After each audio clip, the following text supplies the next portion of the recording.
It's Friday. You know what that means. You know what that means. It is episode 352 of everyone's favorite wrestling podcast, The F and Marks. I'm Jay. He is. And I am the brainless one, but this week I am brainless. So we'll just go with that. That's beautiful. And you said it last week, Cousin Jay.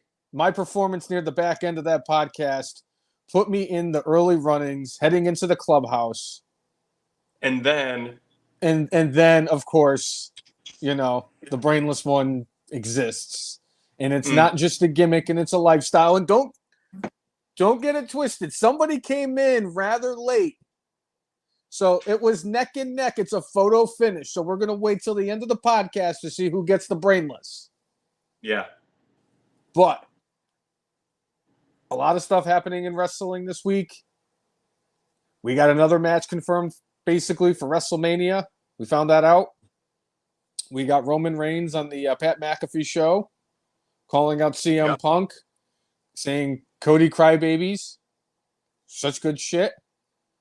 We have a couple of new champions in AEW. I really would like to get into one of those new champions that they have in AEW because I don't understand some things they're doing over there, but that's just how it is in AEW. But yeah, I wanted to start this podcast because I was asked a very, very, very important question earlier this week by you, Cousin Jay, that was presented to you by Chris Brown. Yes. And the question was, for $500,000, you have to take one of three finishing moves: an F5 from Brock Lesnar, a pedigree from Triple H. Obviously, this is, I'm assuming, prime Triple H, because I don't think Triple H can really afford to be. He can probably still give you a pedigree without having a heart attack. Fair. Or, I mean, worst case scenario, he could hire Ric Flair to be his on-site physician, to plug his pacemaker back in, to restart his heart. Actually, Rick is going to take his pacemaker, plug it into Triple H's, electrical pulse machine that will restart his heart and get it back into rhythm, and it'll be fine. Yes. Just pull the old page out of the Ric Flair playbook. That always works. Yep. Or the third option is nothing other than the RKO from Randy Orton. So the question was presented to me, and I said this without hesitation, no questions asked. I would take an RKO over an F5 from Brock Lesnar or the pedigree from Triple H, only for this reason. It's an RKO. Who wouldn't want to get hit with one of the most iconic finishing moves in professional wrestling? It's so iconic, it's 3 letters long, and you know what you're talking about. Yeah. So my question to you, Cousin Jay, what would you take? The F5, the pedigree, or the RKO? And this goes to everybody tuning in too. If you had the choice for $500,000, would you take an F5, a pedigree, or an RKO? I'm completely with you. Like, the RKO is just, everybody knows what it is. It looks cool as all hell. You see kids all over the place giving each other RKOs, whether or not it's a wrestling tournament, whether it's a graduation, whether it's on the football field. You do have some jackasses out there randomly doing it to people that have no idea it's coming. Those all we that do not being condone. said, I would take the RKO. The thing with the F5 from Brock, that's going to hurt a lot. Brock doesn't take it easy on anybody. I mean, the pedigree has broken a couple of noses over the years, but usually I think Triple H has been pretty good about making sure people don't get hurt. Yeah, it's the iconic of the RKO. In fact, I'll even double down and say this. The only move I would take over an RKO, hold on. Let me rephrase that. There's 2 moves I would take over the RKO. Number 1 is the leg drop from Hulk Hogan. But if I'm getting the leg drop from Hulk Hogan, I'm getting the big boot before the leg drop. And before that, he's hulking up. He's doing all that stuff. He's coked out of his mind, shaking his head, and I'm just beating him over with my fist. And after the 27th one I throw at him, everybody in the audience, everybody at home, all point at me and go, you. And then I take the big boot and the leg drop. And the only other move I would have taken is the Bundy splash. Okay. Respect there. All right. F. Marks Hall of Famer King Kong Bundy. Chris Brown said, I've seen it outside the arena after a house show, as far as the RKO goes. I've been RKO'd more times than I care to admit. I've been RKO'd. So. Nice. Yeah. Tim giving respect to Bundy with the 5 count. No. 5. Yep. Good shit. Well, what do you want to get into first, Cousin Jay? There are an awful lot of things that we could get into. I think, just to start, because it was a thing that happened as we were going off the air last week, is the Rock concert. And then Cody's response. And kind of the firestorm that kind of came because of the Rock's return. So Chris Brown said last week, dude, you got to check this thing out, when the show ends. So I did. Mm-hmm. Dude, The Rock is on fire. You know what? When he came back as the baby face, 12 years ago, he did completely fine. But outside of the time when he called John Cena a big bowl of Fruity Pebbles, I remember boots to asses, but I don't remember anything else that really stuck out. Because he was funny, but he wasn't edgy. Where right now we are getting an edgy, tweener, heelish Rock, who I mean, he was playing the role of tweener last week because he was talking about his love of Memphis and how he grew up there. He spent several years when he was a child in Memphis. So he didn't completely heal up on the audience, but he completely healed up on Cody, and he's been saying many things that are not very PG. And you start seeing some things on dirt sheets about some of the talent behind the scenes is getting all pissed off that The Rock is given all sorts of leeway to say whatever and do whatever, but everybody else, has to strictly adhere to the PG guidelines that the company sets forth.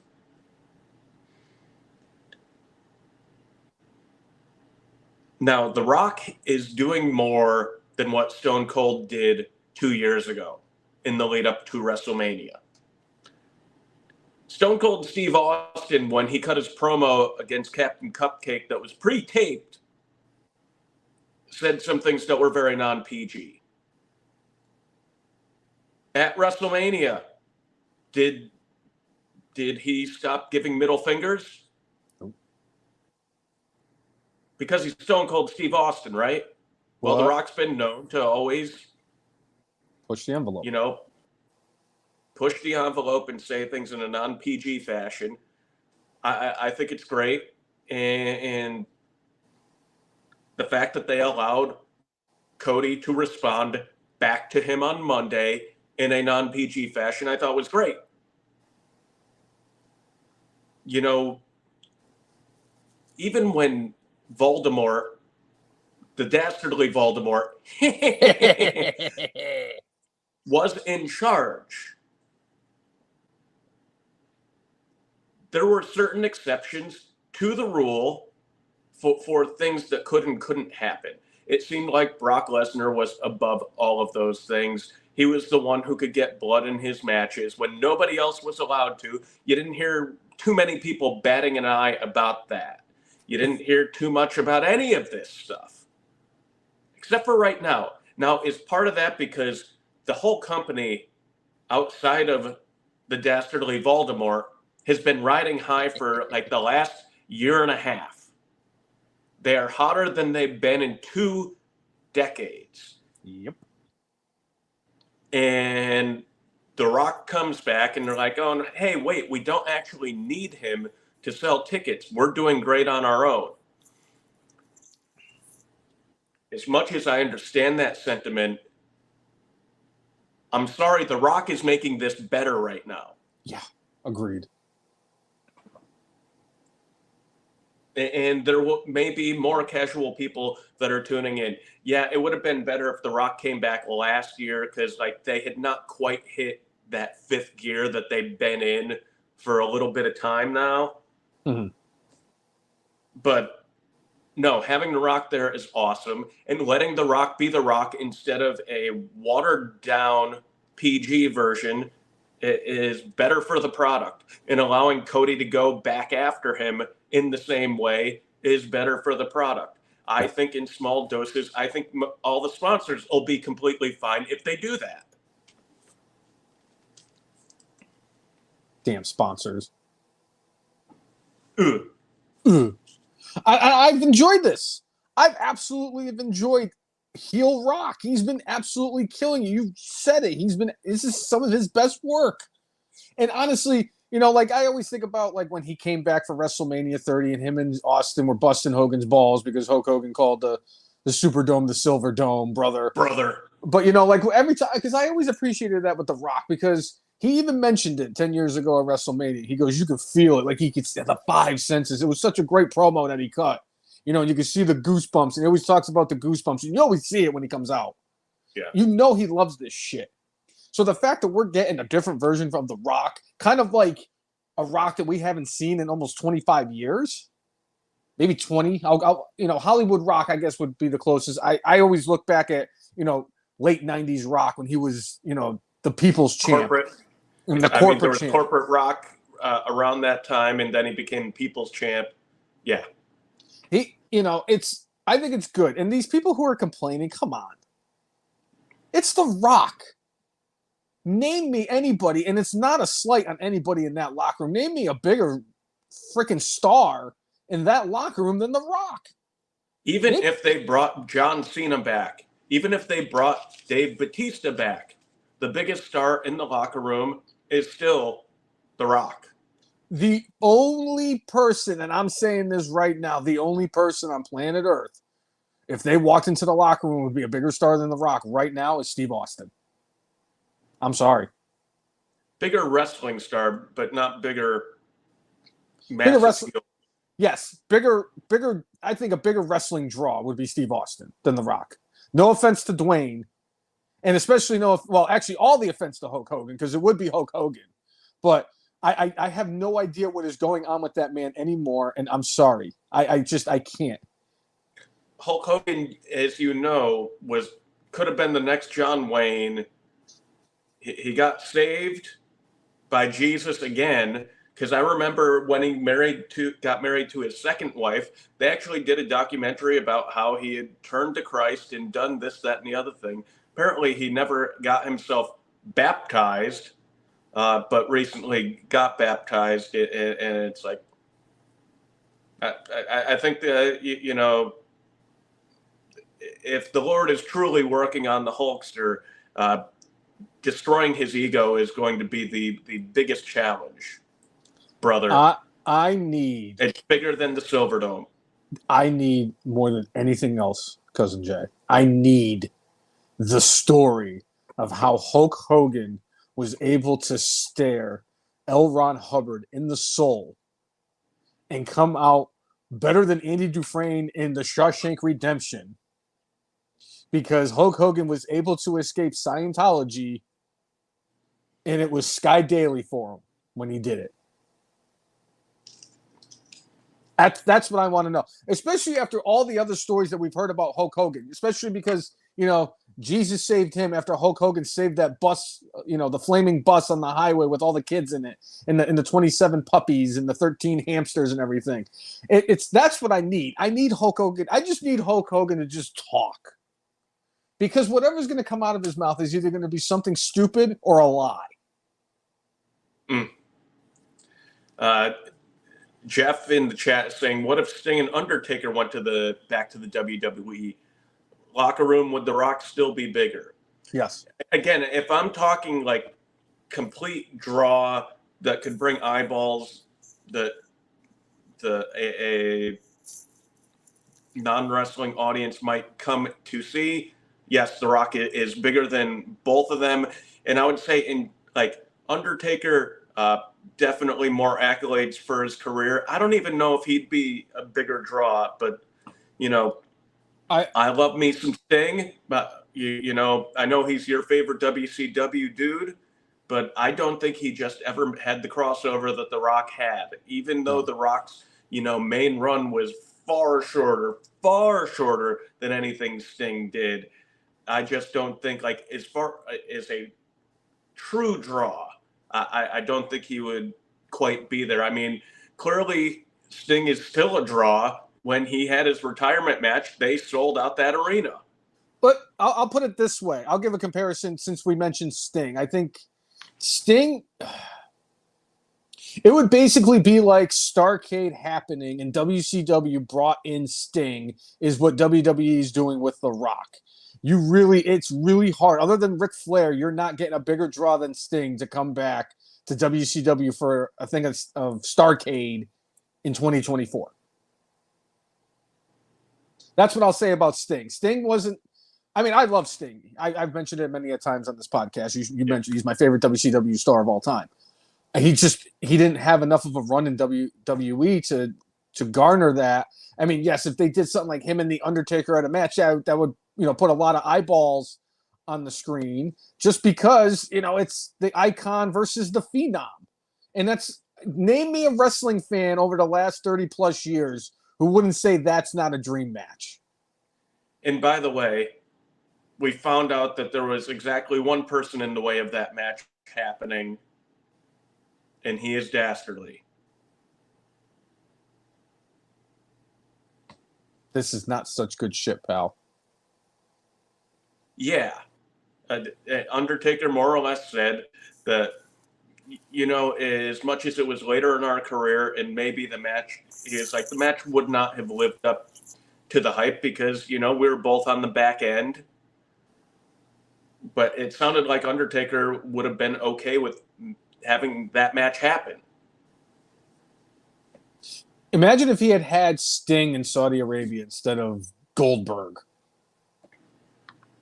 Well, I mean, he wouldn't have almost gotten his neck broken. Tell you that. Exactly. Wouldn't have gotten dropped on his head.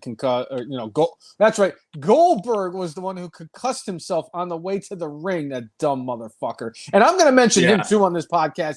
He's not done. I'm not done talking about Goldberg. In fact, we can segue right to the Undertaker too because I actually have more on the Undertaker. I would say, right. But to go back real quick on the Undertaker, I would say he's on the tier right below star-wise of The Rock.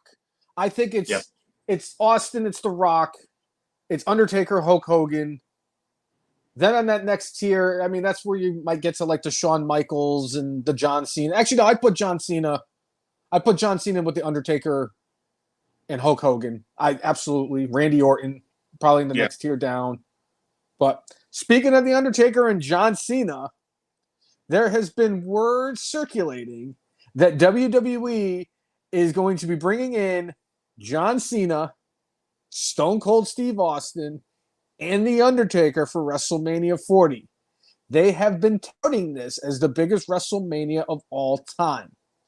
And by George, we were just talking about it. You can't get three bigger names than those three there. What are your thoughts of the possibility that Steve Austin, Cena, and The Undertaker are going to be there? And to elaborate a little bit more, what do you think their roles will be, if they have any kind of roles, or if they're going to be in a match or anything? I think the company would be stupid if they didn't bring all three of them in.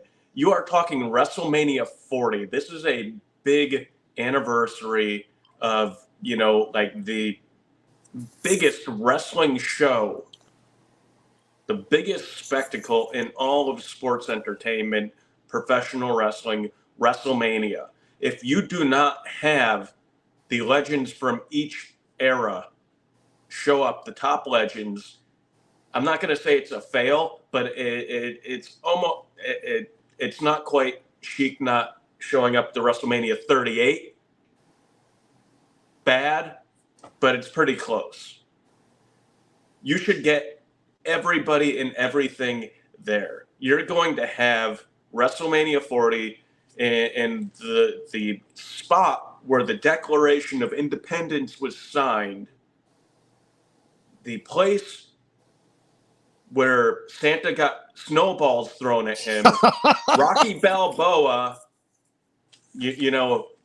lost to Apollo Creed one time, but then came back and won the next one.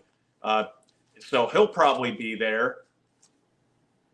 There are a lot of things going for this WrestleMania to make it absolutely epic. But if you want to call it the biggest ever and make it the most epic ever, you already have The Rock there in a match. You should bring Cena in. Cena said he wants to do something.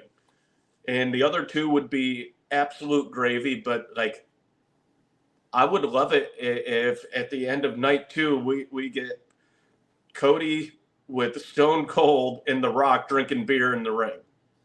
I'm telling you right now, Jay, if the night 1 out, for the main event outcome is The Rock and Roman somehow winning the match, and they do, the combat battle, I'm blanking totally on Samoan combat. Tribal combat. Yeah, tribal rule combat.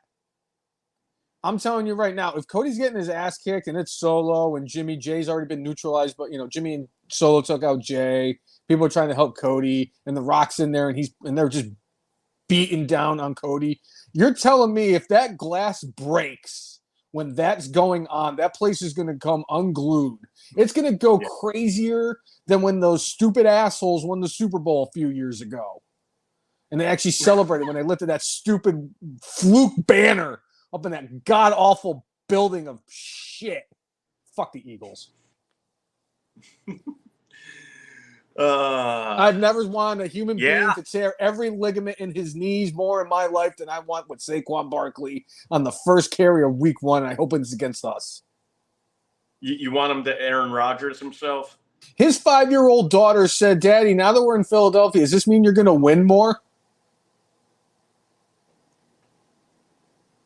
It's not a bad question, Jay. But I don't. It's too late. Their time has come and gone. What time has come and gone? The losing?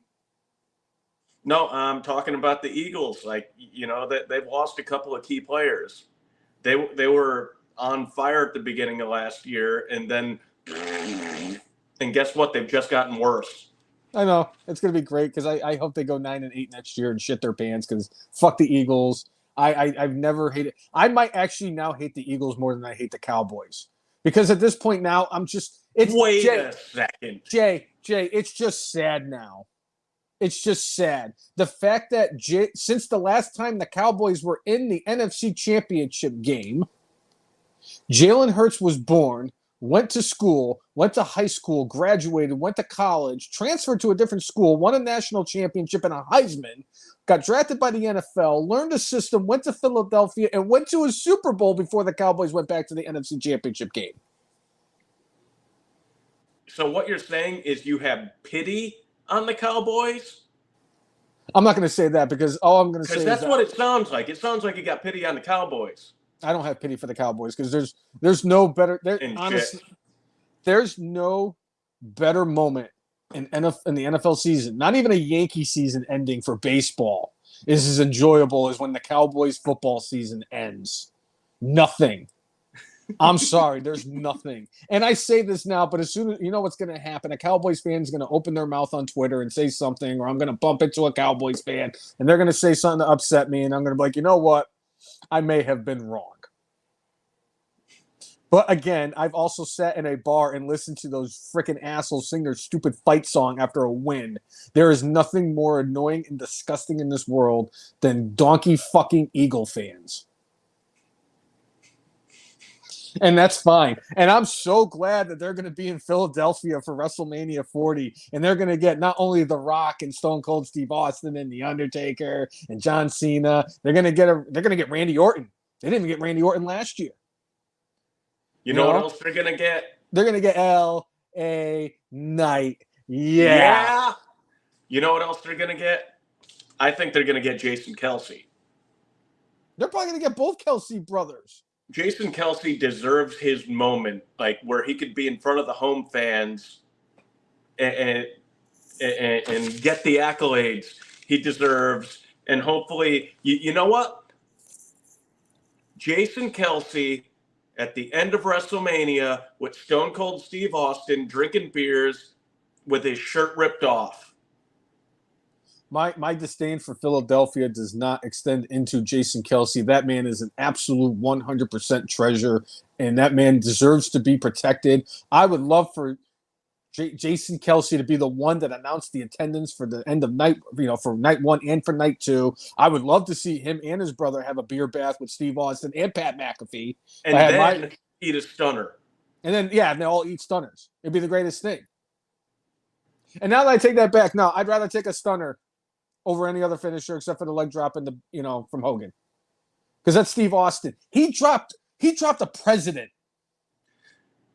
On that note, do you think Donald Trump will show up? He has showed up at multiple UFC events this past year while on the campaign trail. He is a WWE Hall of Famer running for president again and being in front of an audience of 70,000 people, whether they boo him or not. Do you think he would be crazy enough to show up at WrestleMania 40? No. I think he will be there. I really do think he's going to be there. I think that would be... I think it's possible. I wouldn't rule it out. I would say, especially after Becky Lynch spent St. Patrick's Day with the dementia in chief. Mm-hmm. Yeah. So, I mean, it's a better chance that Donald Trump shows up at WrestleMania than it is of Joe Biden. I don't know. It would depend on how the wrestlers would take it. I don't know. I would love to see it just because it would just trigger such a huge audience in the internet wrestling community. I mean, all right. So, some comments just to catch up. You don't need Saquon. You have Daniel Turnover Jones. Thank you. Then we got the entire NFC East is a garbage division. Not entirely wrong. It was great this year, but Dak Prescott is not ever going to win a Super Bowl, man. I'm adding in a little Thomas there. So I just love the fact that somebody broke it. I think it was CBS broke it down. They were like, and let's see what each team in the NFC East has done this offseason. And it gives the giant list of all the things the Giants have done. And it gives the one what the Eagles have done. And then it gives the one that the Redskins do, the Commanders did. The retirement home in the NFL. I'm sorry, the NFC's retirement home, because the AFC retirement home is in the Meadowlands with the Jets. And then they showed all the things the Cowboys did. And it was they re-signed their long snapper. Wow, that's Jerry, you're right. Just back up the freaking, just get the parade ready. Who's your running back now, Jerry? It's gonna be great when Cavante Turbin's gonna be the starting running back for the Cowboys next year. All right. So Chris Brown saying with Vince gone, he does not see Trump showing up. We got Jeff saying, I hope he does show up. He has a long history with the company. I mean, he did host 2 WrestleManias. He was part of the Battle of the Billionaires, which up until, a handful of years ago was the highest grossing WrestleMania. I'll say this. I'd say it was less likely if anybody but TKO owned WWE. Like if the Saudis own it, there's no chance in hell. See what I did there? But I think that because, like you mentioned, I completely forgot about that he does actually show up for these UFC shows. If Dana White is there, and I'm pretty sure Dana White's going to want to be at WrestleMania. It's WrestleMania, and Dana White is not a dumb individual. He knows that this is the biggest night in wrestling in the entire world. It's WrestleMania. It's the Super Bowl of wrestling. I wouldn't be surprised if Dana White was there. I wouldn't be surprised if he was able to get Trump to show up. You just got to get Trump all the people he wants to hang. Like Kid Rock, isn't Kid Rock in the WWE Hall of Fame? So in the other thing with it being in Philadelphia is, it's a swing state. Yeah. Put him in front of. I mean, I know that at least half the crowd is not going to be from Pennsylvania, but like. If he's happened to campaign in the state, I think he's going to show up. He should. You know what he should really do to win over, people in Pennsylvania? He needs to wear Vince Papale's jockstrap to the ring. That's what he needs to do. That's how he's going to win people over. Him or if he comes out with Nick Foles. Oh, there you go.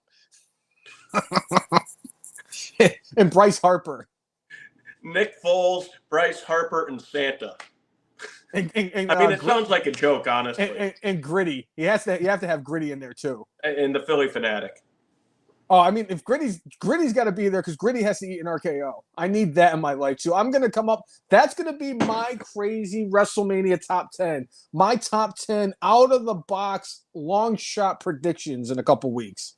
I cannot wait. WrestleMania is gonna be and we you know who we haven't even mentioned? The gentleman who's going to show up on Monday Night Raw in his hometown in Chicago. CM Punk, who magically, 6 weeks after having surgery on his bicep, is back in the gym already working out without his cast on. CM Punk is going to be in Chicago for Raw on Monday. WrestleMania is right around the corner. I'm not saying Pepsi Phil is going to be in a match at WrestleMania in a wrestling capacity.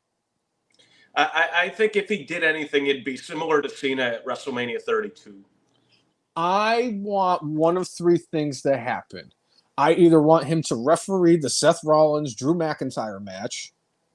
I want him to commentate with Pat McAfee and Michael Cole for the entire weekend because that would be absolutely entertainment. And the third thing I want him to do, and actually the one thing I really want him to do, is be the host of WrestleMania. Now, there's lots of rumors out there because of UFC and TKO that Conor McGregor and the Proper 12 may be hosting WrestleMania. I don't know about that.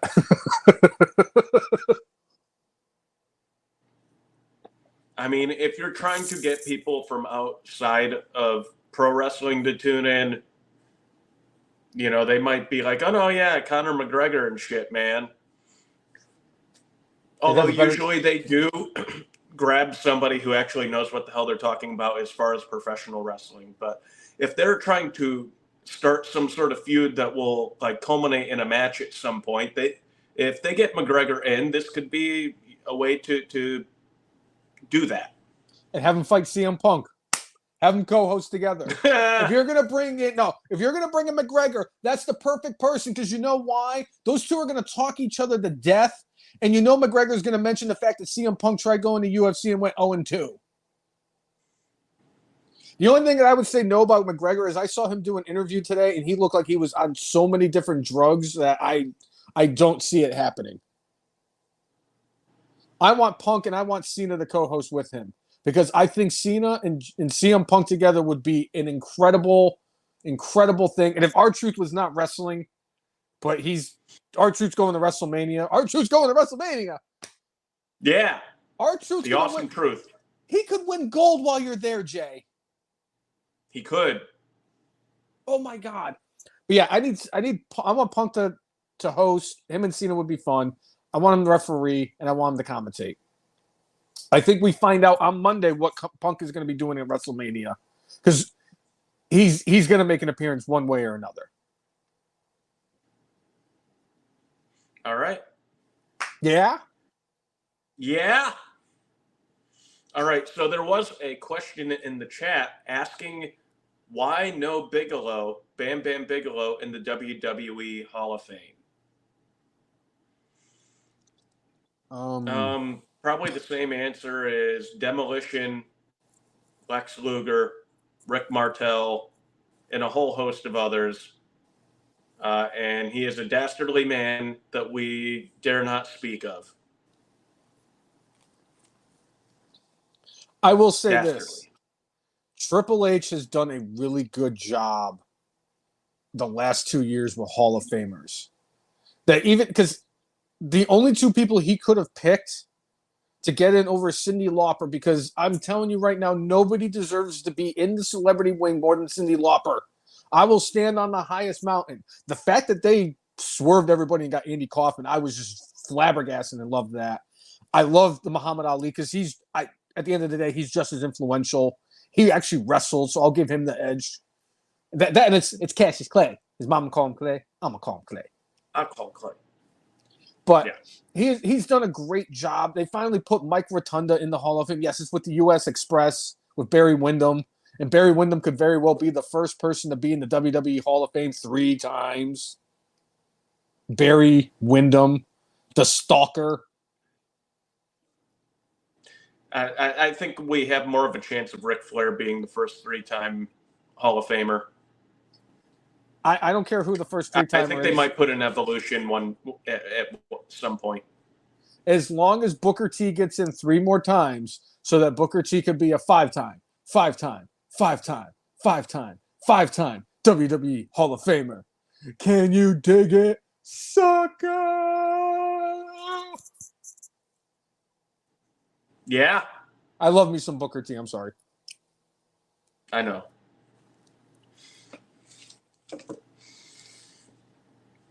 All right, so there are a couple of names out there that are interesting that could possibly show up at WrestleMania.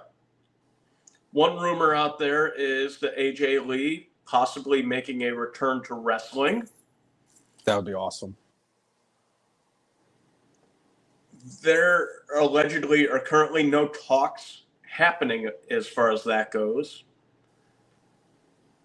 But one thing I'll say for WWE lately, they've been pretty good about keeping things quiet. And, you know, it looked like they weren't going to re-sign CM Punk and have him show up at Survivor Series. And when all that chat died down, as Triple H said, that's when things really heated up and the deal got done quick. I don't know if AJ would be primed to make any sort of long run. You know, she had some neck issues that caused her to, like, all right, I got to stop doing this. She does not have a big frame on her body, and taking bumps, probably not the greatest thing. I could certainly see her having, I think, a short run, but I don't think she'd ever come back and do, like, the road full time. But if you know, she was just doing something similar to what Shawn Michaels did back in the day, or kind of what Roman Reigns is doing, where like shows up on TV and occasionally has a match. I can see that. I don't necessarily see that for her for this year at WrestleMania. What are your thoughts? I'd love to see it. But that's just me. I was a huge AJ Lee fan when she was in WWE. I would love to see her come back, even if it's only for like 2-3 years or however long, you know, Pepsi Phil's contract is for.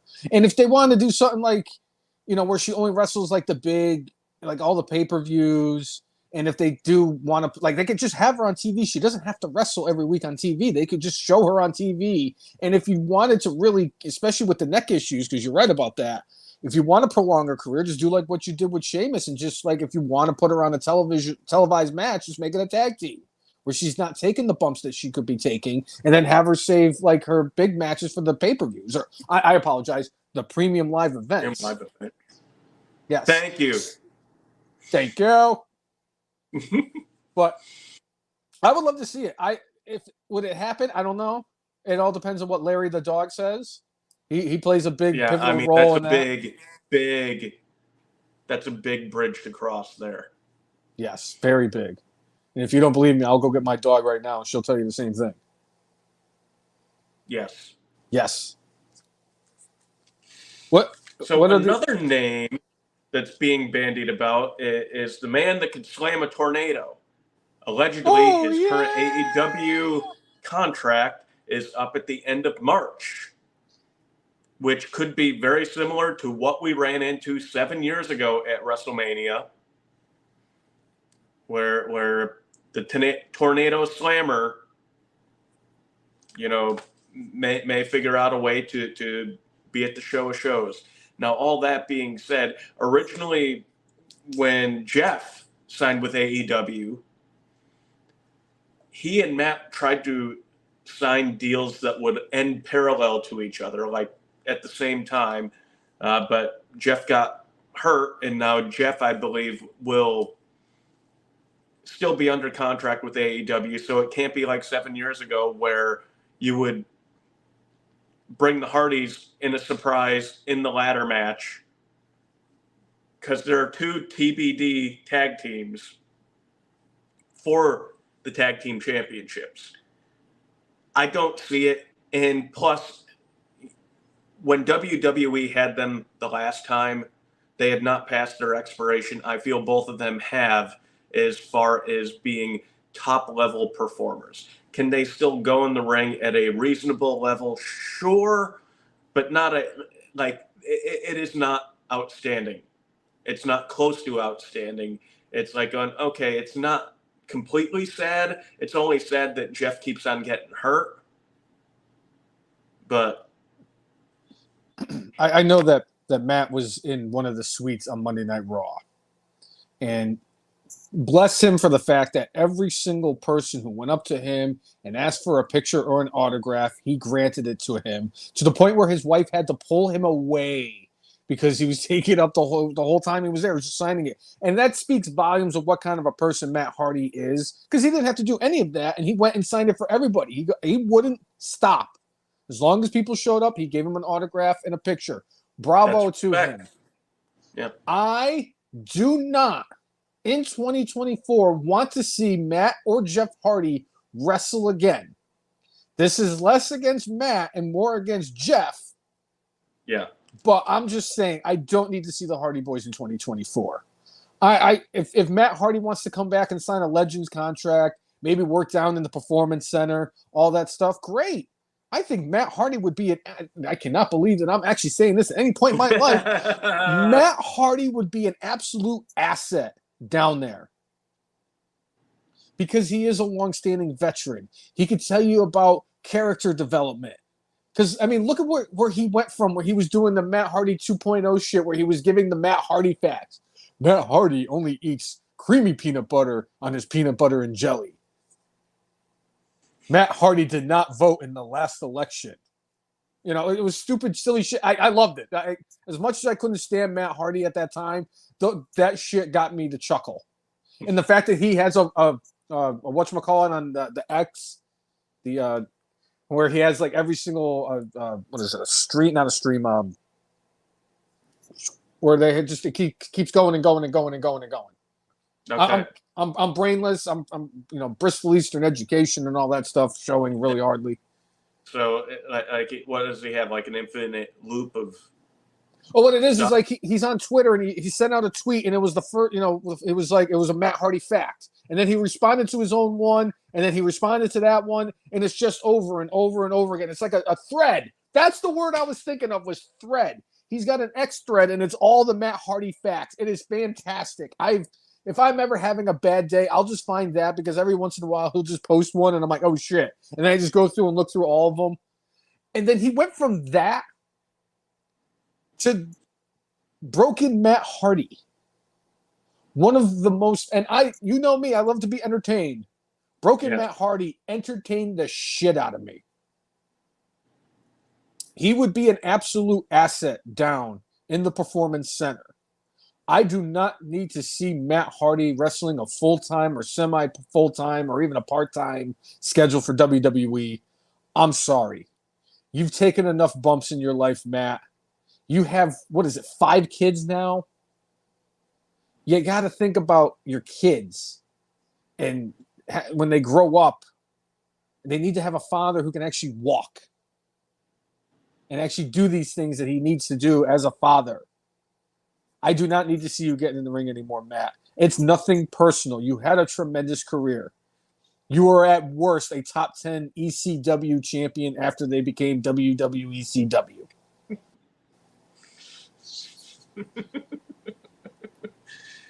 I led this club in ninth inning doubles in the month of August.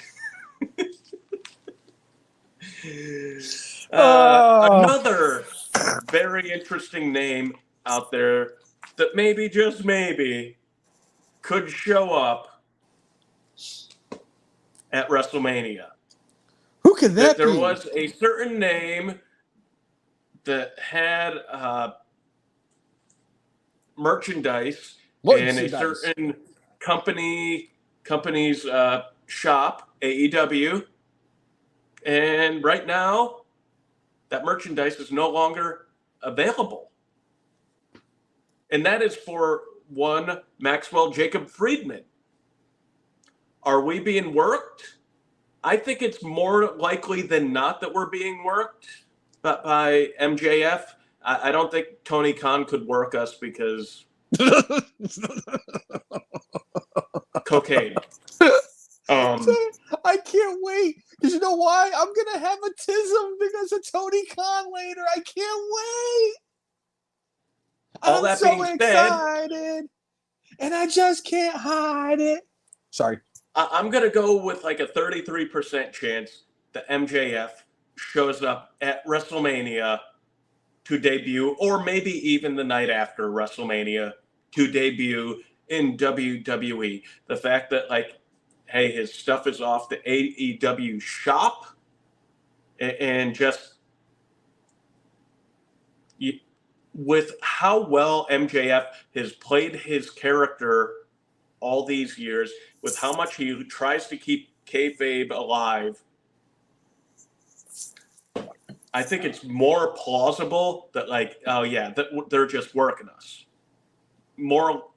I think that's more plausible, but I'm not 100% sure. I would love nothing more than to be in Jacksonville, Florida, night 2 of WrestleMania, after Jade Cargill squashes Nia Jax, CM Punk cost Drew McIntyre or Seth Rollins the World Heavyweight Championship, Cody Rhodes finishes the story with the help of Stone Cold Steve Austin, who no matter what he does, no matter what he says, no matter how hard he tries, Tony Khan will never, ever have a bigger star that can come into an AEW arena that's bigger than Stone Cold Steve Austin. I don't care. There's nothing he can do. He'd have to sign Stone Cold Steve Austin himself. And even then, it still wouldn't be as big as if Steve Austin went to a WWE show. Just saying. Right. But you have to do me one favor on the odds with MJF. I want MJF to come out and confront Cody Rhodes after he wins the title, and I want to be in Jacksonville in Tony Khan's face when it happens.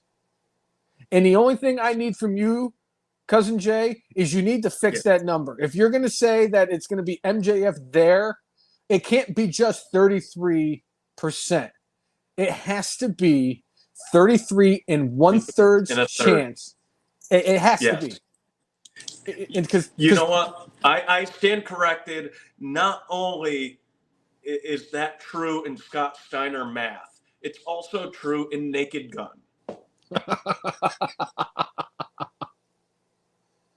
Oh, Nordberg. One of the greatest trilogies of all time. Agreed. Not even close. And don't even at me, bro. Like that Naked opening. Gun, I mean, all of them, classic.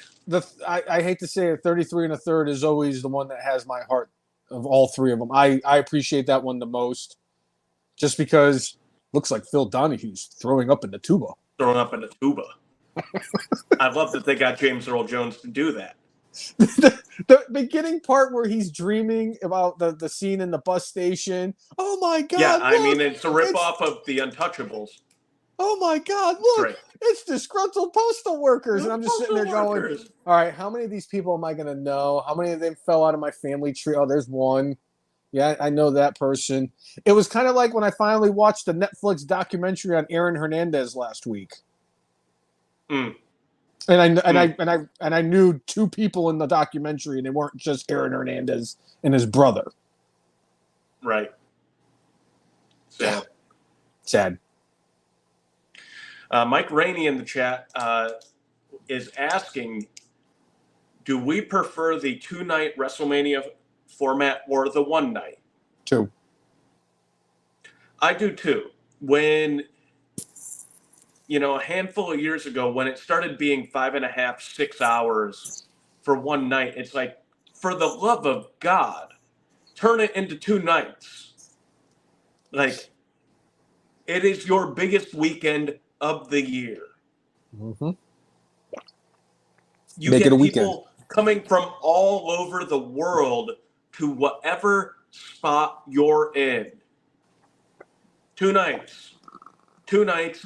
That way, nothing feels rushed. And the fact that Triple H, it sounds like he wants to have between the 2 nights 14 matches. Right now, we have 10 announced. 10 announced, and I believe both nights now they have a starting time of 6:30. Originally it was 7, but I believe it's now 6:30 for both. It's definitely 6:30 for night 1 because they sent me a thing via Ticketmaster like, by the way, your event is starting at 6:30 now. So interesting. Yeah. By the way, I got one of these bad Larrys for today. A little nostalgia, Nice. the old school. I don't do the do as much anymore, so nice little treat. Yeah. The nectar of the gods, as they were once called. Yes. Still are. Chris Brown, dude, I saw the reports that they are remaking the Naked Gun movies. I saw. I'm gonna pretend I didn't see it. I don't like the idea.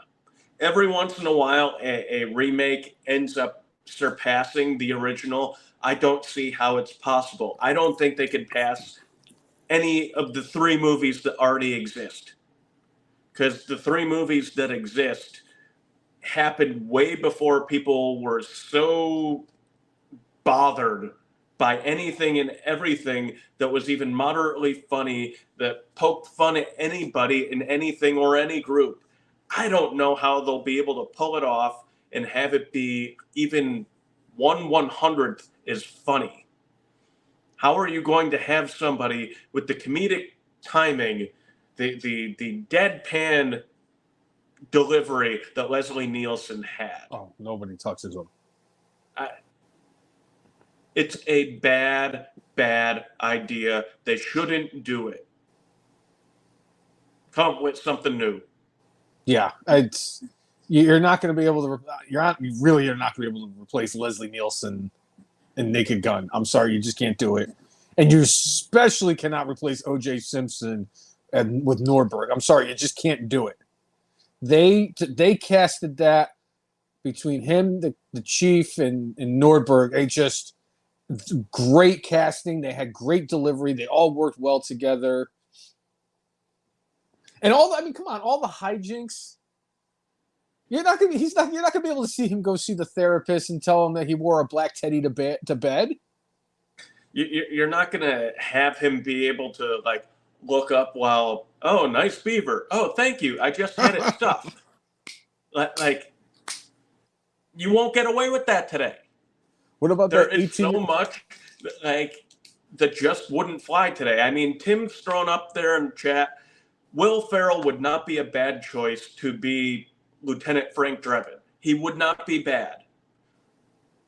But he would be so handcuffed by today's culture and people who just can't take a joke. Honestly, you know who would be better? Steve Carell. I mean, they put him in Get Smart I think if they did it with him, with I the would great be. Cody. If they, yeah, oh God, wasn't Dwayne in there too? Yes, I think he was. Oh, there you go. You got two WWE one WWE Hall of Famer and a future WWE Hall of Famer. One guy's a WrestleMania main eventer, and one guy is a WrestleMania pre-show main eventer. Yes. Punjabi prison main eventer. No, but I think if they did, I would still be against it completely. But if they did Steve Carell, they would at least pique my interest. That I would definitely at least, if it was on TV, I'd watch it.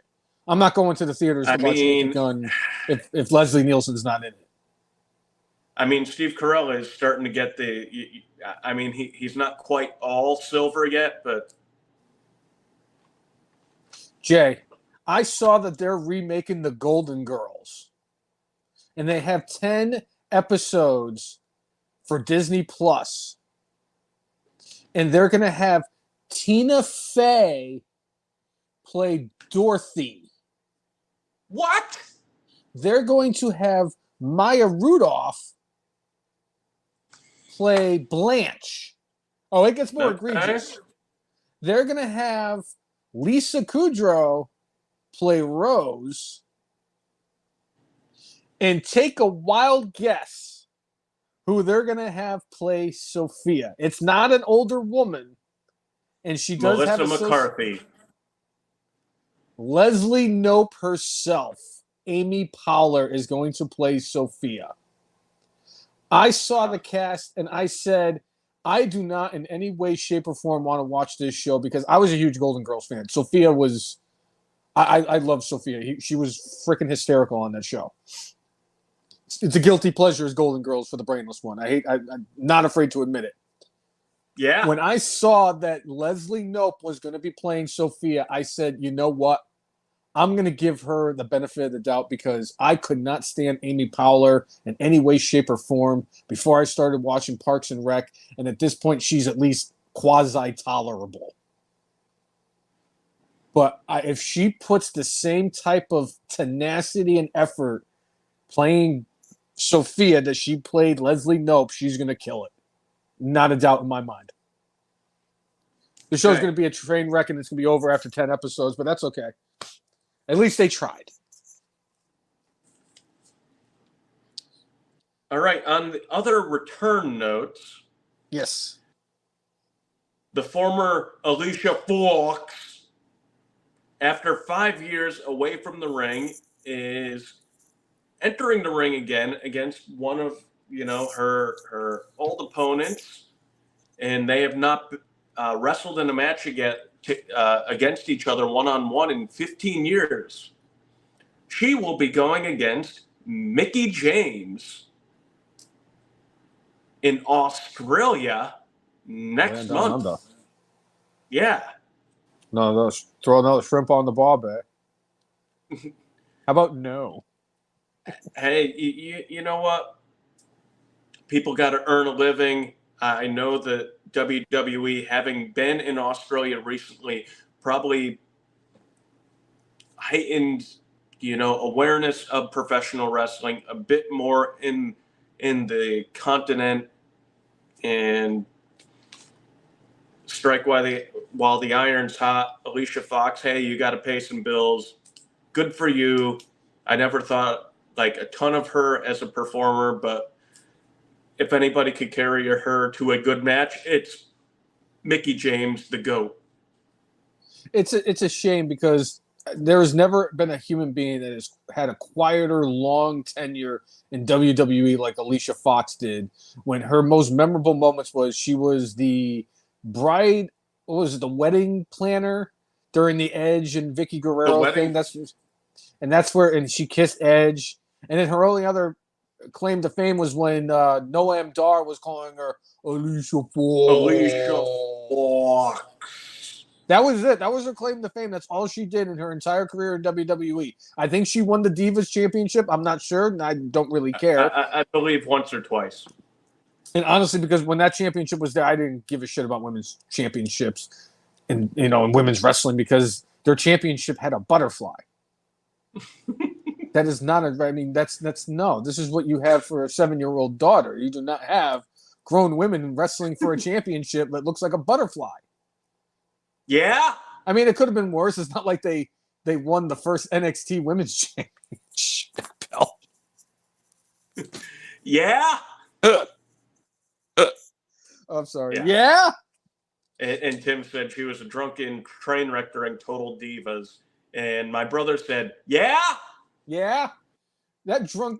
She drunkenly got Arn Anderson fired because she showed up drunk to a show.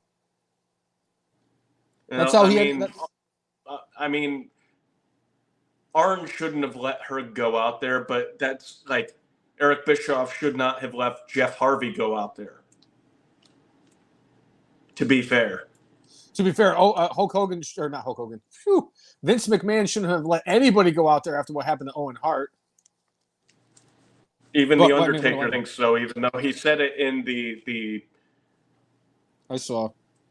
Most kind of understated way of like going, yeah, maybe we shouldn't have done that. Yeah, you're not telling Vince no, though. we're finding that out the hard way. Ronda Rousey referred to the dastardly Voldemort as Emperor Palpatine. So I have to ask the question, what better suits him? Emperor Palpatine or the dastardly Voldemort? Did the Emperor ever kill or try to kill a child? No. There you go.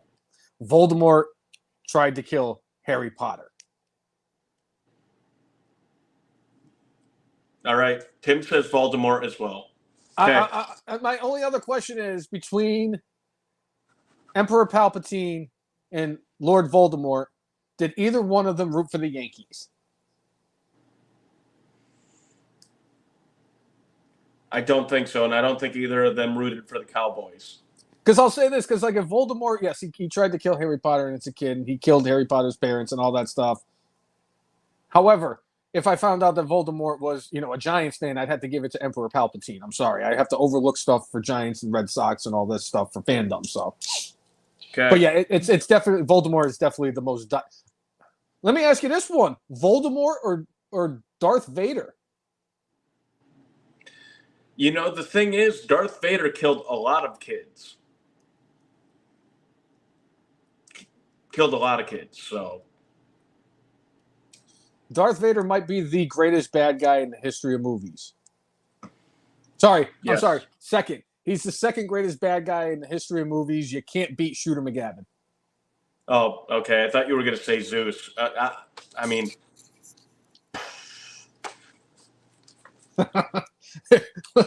Thunderlips. Thunderlips is the only bad guy worse. Lights out, meatball.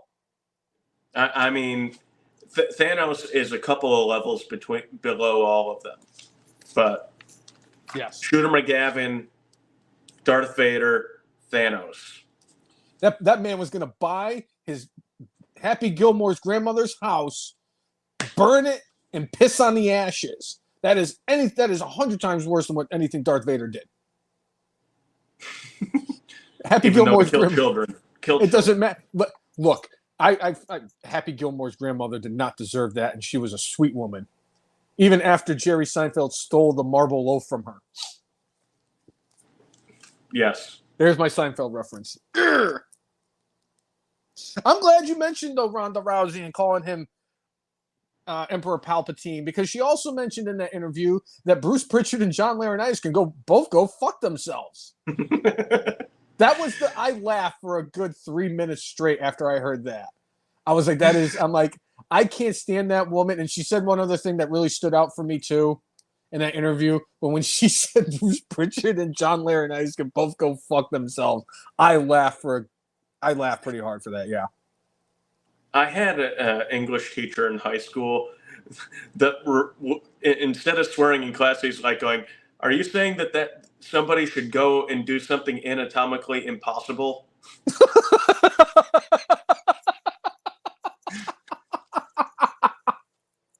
Oh my God. That is fantastic. What teacher was that? Mr. Talmadge. I think he was a tweener that went between Bristol Eastern and Bristol Central. I figured I would ask because there was a lot of names. Because one of the names I recognized from the Aaron Hernandez documentary was the last name Ziogas. And I know that Ziogas was a teacher at some point in Bristol. Yeah, I mean, there are several Ziogases that, have notoriety in the city. But there's the lawyer Ziogas who looked a little bit like Ronald McDonald, but, Yes. I remember. Oh, God, I remember that guy. Yeah. But, yeah, I think it was his brother who was a teacher at Eastern. Okay. I think that's right. All right. So, but she did one other thing she did mention though, was she said, and I quote, "I will never ever go back to WWE after my experience there." That was my favorite part of the entire interview because there was no other part in that interview that made me happier to hear come out of her mouth than her to admit that she does not want to return to WWE. And I'll tell you right now, she's not upsetting anybody in the internet wrestling community. I for one, in the forefront, will say that I am fully endorsing and completely on board with this Ronda Rousey, to the point, Ronda Rousey, that for my top 10 list this week, I have, for everybody, the top 10 wrestlers I would be happier to see return to WWE over Ronda Rousey. All right. Should we do this? Yeah, let's just. Yeah. All right, here we go. Let's just do it. All right, this is gonna be a good one. Do it live. Honorable mention: I had Duke the Dumpster Droese on this list, but then I realized these are people I don't really want to see come back, but I would rather see them over Ronda Rousey. And we all know that I would be the absolute only person on planet Earth happy to see Duke Droese return to WWE. I mean, considering what we saw when he made a return to the wrestling ring, like, what was it, a year ago? I mean, that ended up being, I think that was my Brainless that week. I think it was. All I'm going to say is that I've gone on YouTube and seen all the wrestling entrance songs that were played over time. Like Dusty Rhodes has played like over 9 million times in like 10 years. Duke Droese's song has been played 5,000 times in 12 years. That means in 12 years, 5,000 people actually gave enough of a fuck to listen to a garbage truck back up to some weird generic 90s rock music. But the other name on there was Primetime Brian Lee, and then I thought about it and I said, you know what? Only it would make me happy if he returned and had a match with, like, I don't know, Ricochet. And Ricochet goes running into the corner to hit him with the backwards flying crossbody, and Brian Lee's still in, like, the locker room. That would be the only way that I'd want to see Primetime Brian Lee. So there's a reason I want to see Primetime Brian Lee. So here it is. The top 10 wrestlers I'd be happier to see return to WWE over Ronda Rousey. Number 10, Madcap Moss. Wow. Number 9, I don't think I've ever mentioned this name before in the history of this podcast. No, I'm wrong. I've mentioned his name more times than he's wrestled in WWE. Number 9, Kazarni. Oh, I forgot a name. I got to switch somebody else. Somebody's coming out of this. I got to switch this up. I mean, if Curtis Axel's not on the list, I feel there's something. Jay, he's not on this list because we all know that if anybody could return to WWE, and they offered it to me, anybody can return to WWE right now. You and I both know I'm picking Curtis Axel over Austin, over Aleister Black, over Rusev. I want Curtis Axel back in WWE. Bad.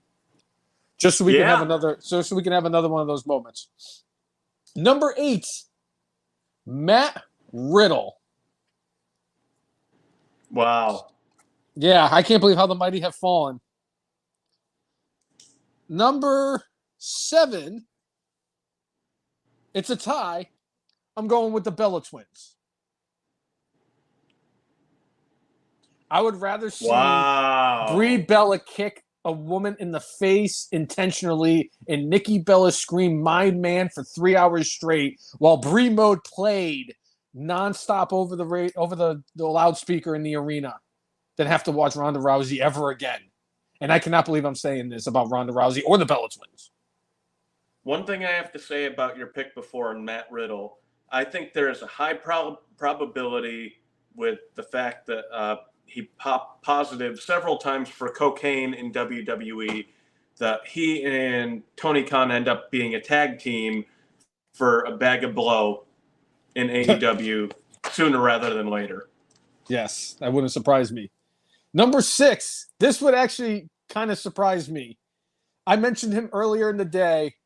The dancing dinosaur himself, Brodus Clay. Give me Tyrus.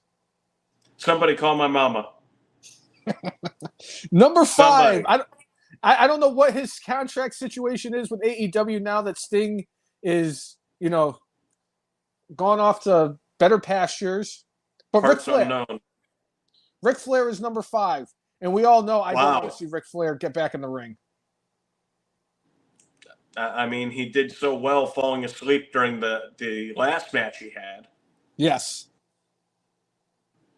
I'm surprised that Joe Biden stayed awake the whole time that it took for Becky Lynch to take that picture. Number 4, Rick Boogs. Boogs. Him and Madcap Moss were the two guys I actually accurately said should get released when they got released, when I did my top 10 list of people I like to see get future endeavored. So, yeah, I know I don't need to see Rick Boogs. No. No. Number 3, the Cryback.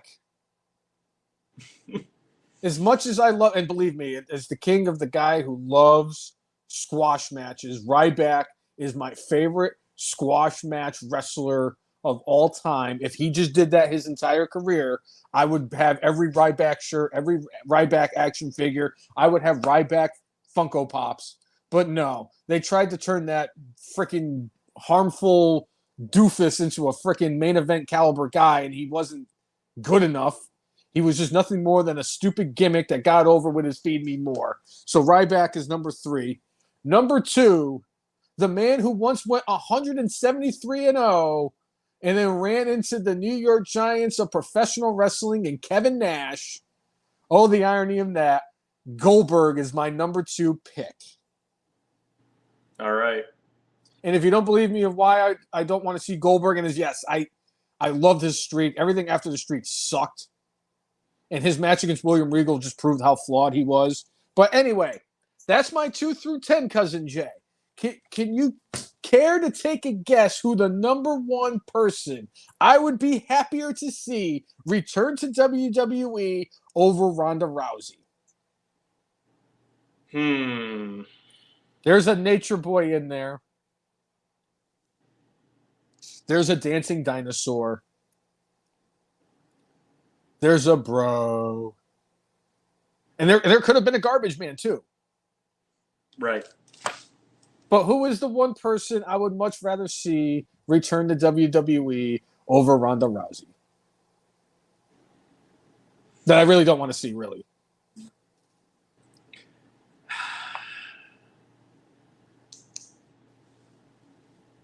I don't know, Brainless one. I think they're... You know what? I'm going to go with the Great Khali. Slapjack. Who doesn't want to see Slapjack back? I had to put Slapjack in there. Just because I wanted would have been good. Great Khali would have been I don't want to see him back in the ring either. I don't want to see him or Ronda Rousey. Get Great Khali versus the Omos Sapien. Only if Omos goes over on the Great Khali. If Great Khali beats Omos. In a Punjabi prison match. I want to see both of them try to climb the cage. Well, no, I was going to say while we're at it, let's just dig up Giant Gonzalez, too. I think that'd be great. Speaking of Goldberg, though. So, yeah, Goldberg. Sour grapes. Well, apparently so. I remember several years ago when Asuka surpassed Goldberg for the streak. He had nothing but like adulation for her. Congratulations, this is good for you. This is in great hands. So happy for you. Type. I'm paraphrasing, but more or less, Goldberg was, sunshine and rainbows about Asuka, having more victories in a row than he did. Apparently, that was all just for show. Not a big show.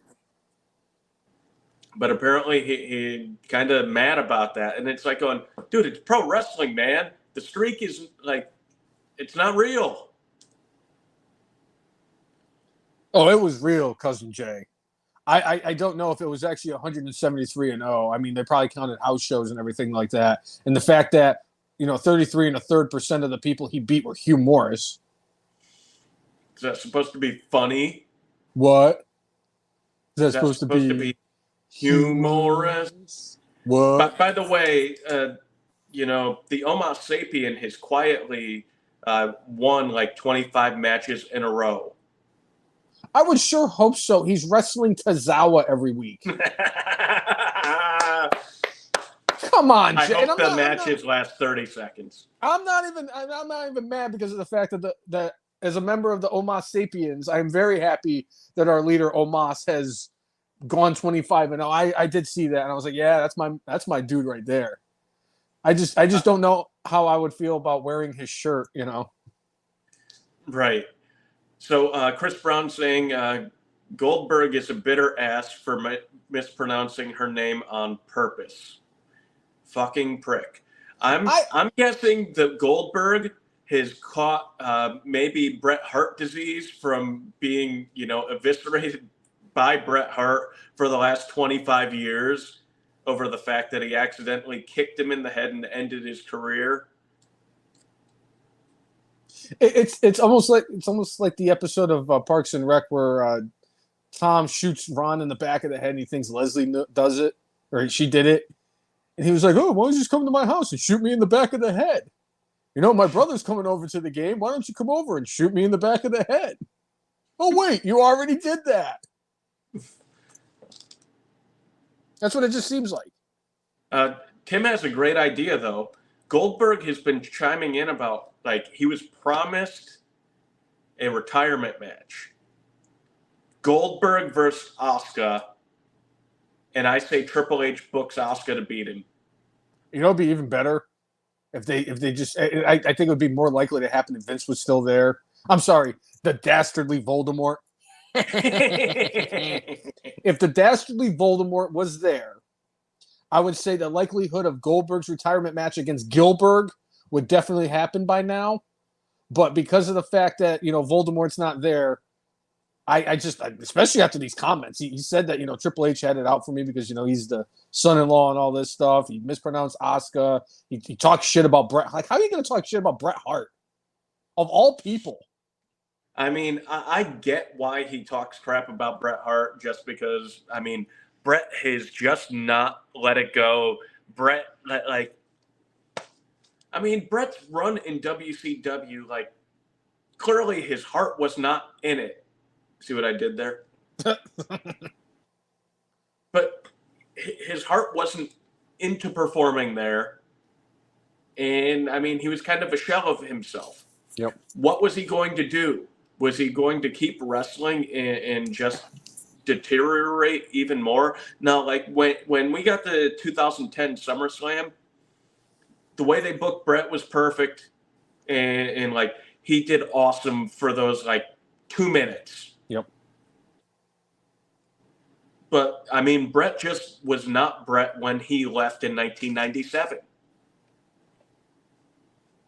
So they did him dirty though. Yeah. because I always feel bad for Bret Hart because he's not a bad dude. Like if you ever hear everybody talk about Bret Hart, like Stone Cold Steve Austin can't even say one or can't even find one bad thing to say about Bret Hart. He goes, He got over because of Bret. He said Bret Hart did more for my career than anybody else ever could, and I greatly appreciate him for that. He goes, I had some of my best matches with him. Bret believed in me, and Bret saw something in me, and Bret wanted to work with me. Like you just, I mean, look at what he did to what was his face? Tom McGee. He made Tom McGee look like the next Hulk Hogan, which is good because Hulk Hogan was looking like the next John Wayne, so they needed the next Hulk Hogan, which was Tom McGee. Yeah. But the fact that he's going after Bret, man, and all this stuff, like Goldberg, you just got to go away. You're starting to become that bitter old wrestler that is just upset because you didn't get the treatment that you felt you deserved because WCW shoved you down everybody's throat and you were fun to watch for all 4 minutes every single week on Nitro. Yeah, I'm not saying squash matches. I'm not saying that that's a bad thing. But let's be serious here for 2 seconds, Goldberg. Yes, you were a draw. Yes, you were a star in the wrestling business. But you were more of a carny of a professional wrestler than what the actual professional wrestlers were. Because you were just there. It's kind of like, come see the incredible Bill Goldberg. If you can't beat him in 5 minutes, you lose. And of course, he's gonna beat you in 5 minutes or less. And if he doesn't beat you, you get your money back or you get $500. And then Goldberg goes in there, the bell rings, and he spears somebody. And that was another thing. Who the hell said that he got the trademark on the spear? Oh, everybody's using my spear now. Really? I bet you if we go back and look at the videos, First. I bet you Rhino was using spears before you. I bet you there was other wrestlers that were using spears before you. You didn't create the spear. It's not your move. You had the jackhammer. Okay? If anybody has a problem with people stealing their moves and everybody stealing their moves, it's Shawn Michaels. No move in the history of wrestling has had a bigger dump taken on them than the super kick. Except maybe the Canadian Destroyer. To be fair, I mean, Shawn Michaels is the one who made it famous, at least for WWE fans and the worldwide audience. Chris Adams. Gentleman Chris Adams. Yes. The man who trained Stone Cold Steve Austin. Yes, but I love Gentleman Chris Adams. When I would watch the dynamic duo, him and Gino Hernandez in World Class Championship Wrestling, it was like the greatest thing. And then they probably need to do a Dark Side of the Ring about Gentleman Chris Adams. By the way, this season of Dark Side of the Ring it has been very good so far, and they've really been just latching on to one specific personality and talking about them. You know, they had the Buff Bagwell episode, which there were several revelations, that were just like, it's already played. You can watch it. I know. Then this past week they had the one on Terry Bam Bam Gordy. I know. I'm hoping that the weather does not cooperate on Sunday or tomorrow, either tomorrow or Sunday, so I can actually spend a couple hours getting caught up on that because I really wanted to because I started watching the earthquake and then I got distracted and wasn't able to go back, so I wanted to watch that one because everybody's saying that he was such an incredible human being. I want to see that. Buff Bagwell should have had his own season of freaking Dark Side of the Ring, and they could have dedicated 3 episodes to Judy for crying out loud. Oh, that's absolutely true. Like the 45 minutes they give, like there are a couple of things in there where like you find out that Judy Bagwell was like manscaping him. And the two of them thought it was no big deal, but it was like Buff's like friend from high school who also was like a referee, like who like came over to go see his friend, and like he was like bent over on all fours, and Judy Bagwell was manscaping him. Yes, they could have done an entire episode just talking about that crap. Are you kidding me?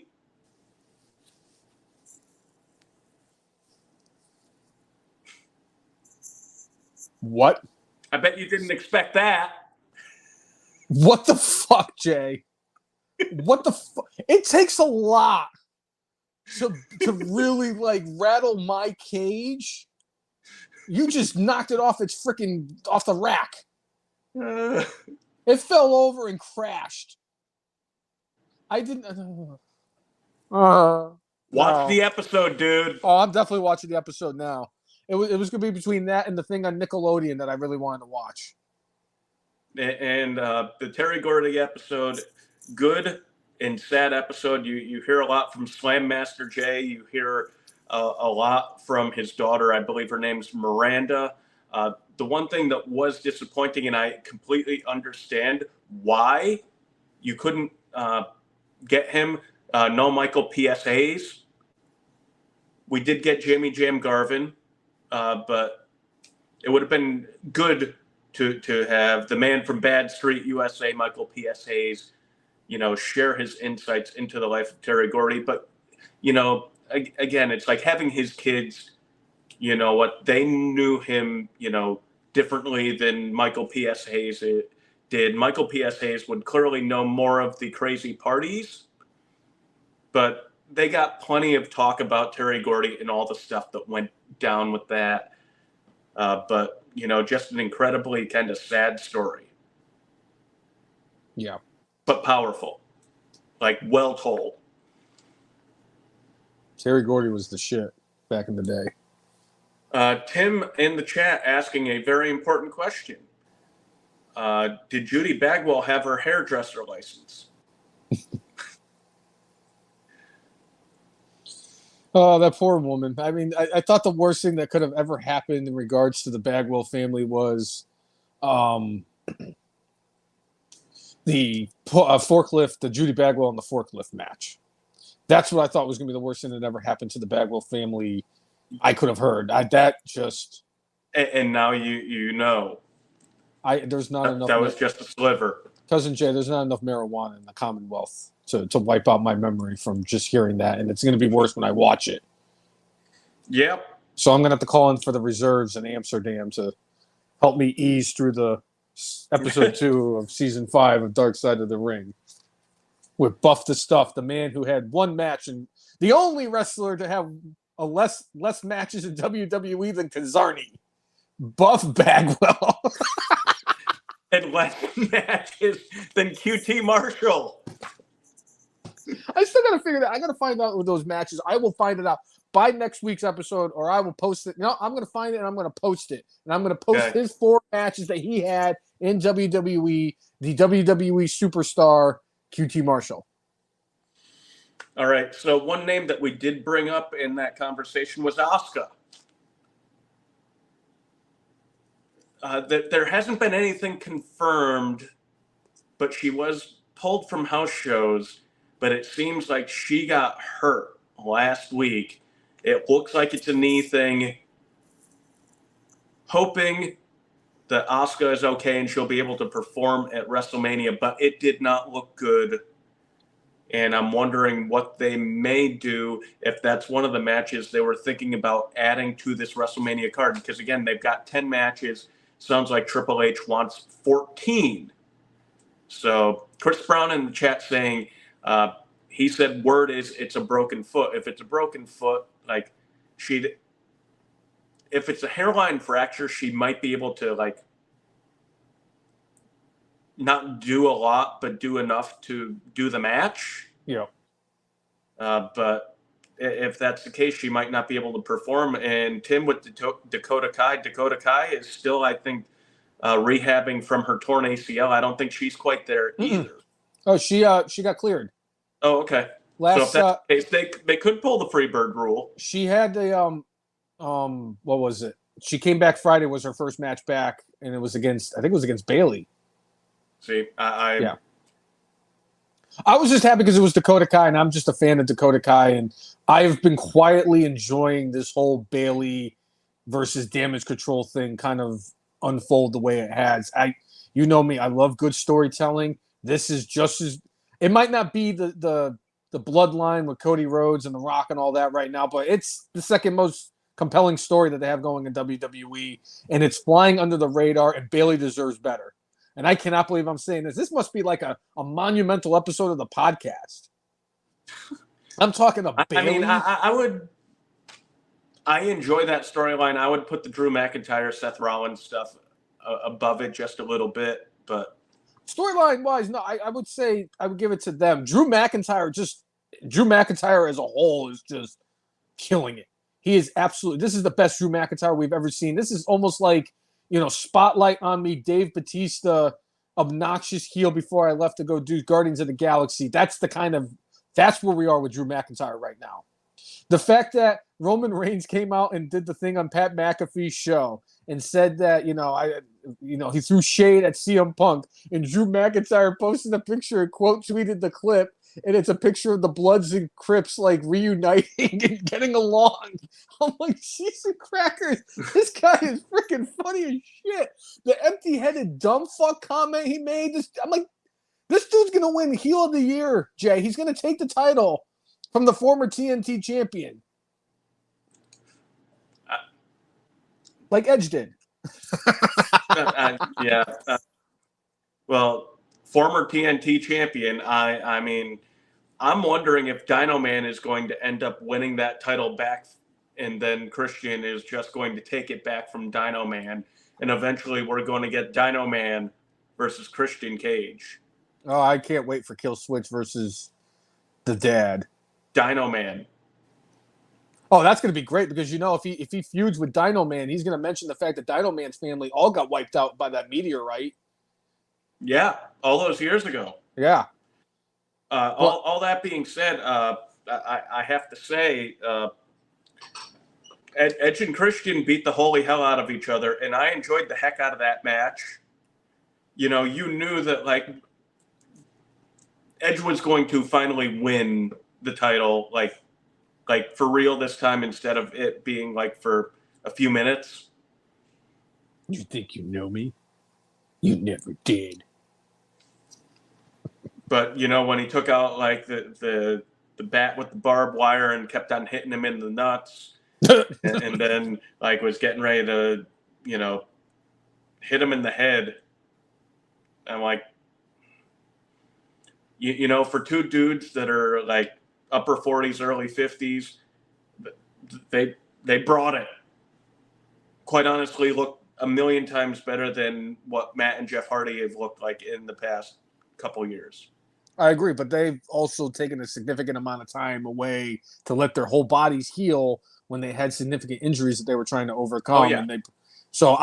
And I for one, I as much as I sit here and shit all over AEW, I'm happy for the two of them because of the fact that they're both doing great work over there. Edge is having fun. There was nothing more for him to do in WWE. So if he wanted to go there and wrestle with his best friend, I'm all for it. And honestly, Christian's fucking killing it over there because for whatever reason, Christian can kill it when he doesn't have Vince McMahon, the dastardly Voldemort, breathing down his neck. But I'm happy for Edge, and I'm glad that he won the TNT title. I mean, think about what Christian has done for the championship he never officially won that he took from the Dino Man. And we need Dino Man versus Brodus Clay at some point. But that wasn't the only new champion that we got on Wednesday.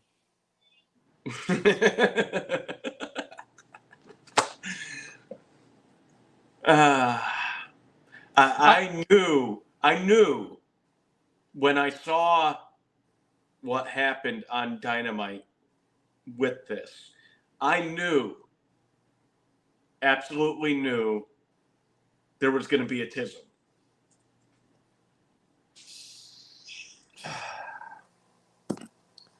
I just want to know.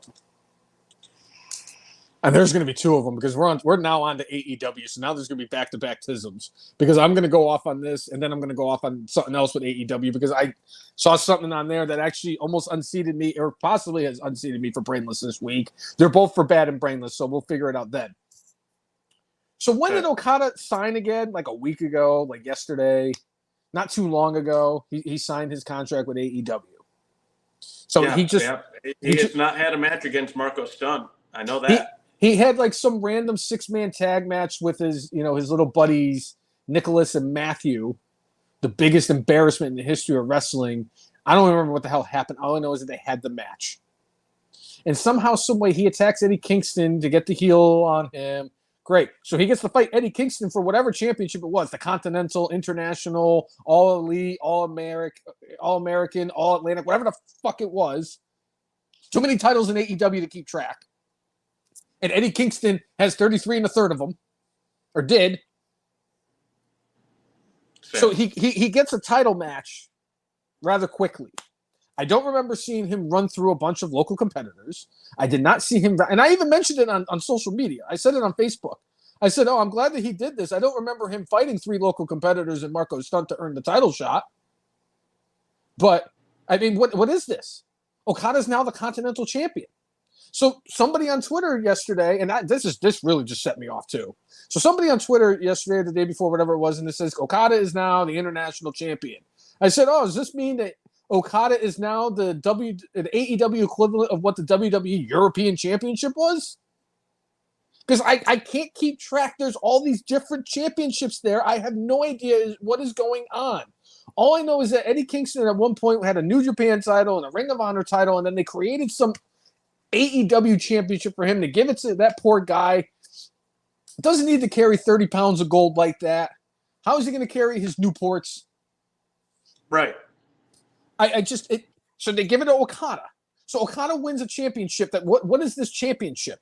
So I asked around and I said, so I said this. So some kid was like, actually, no, the European Championship would be what the International Championship was. And at this point, you know me, I have like 17 brain cells in my head. So when you're sitting here and you're having me do the Julia Roberts math in my head, that is not a good thing. So now I'm going to try to figure out what the hell this Continental Championship was.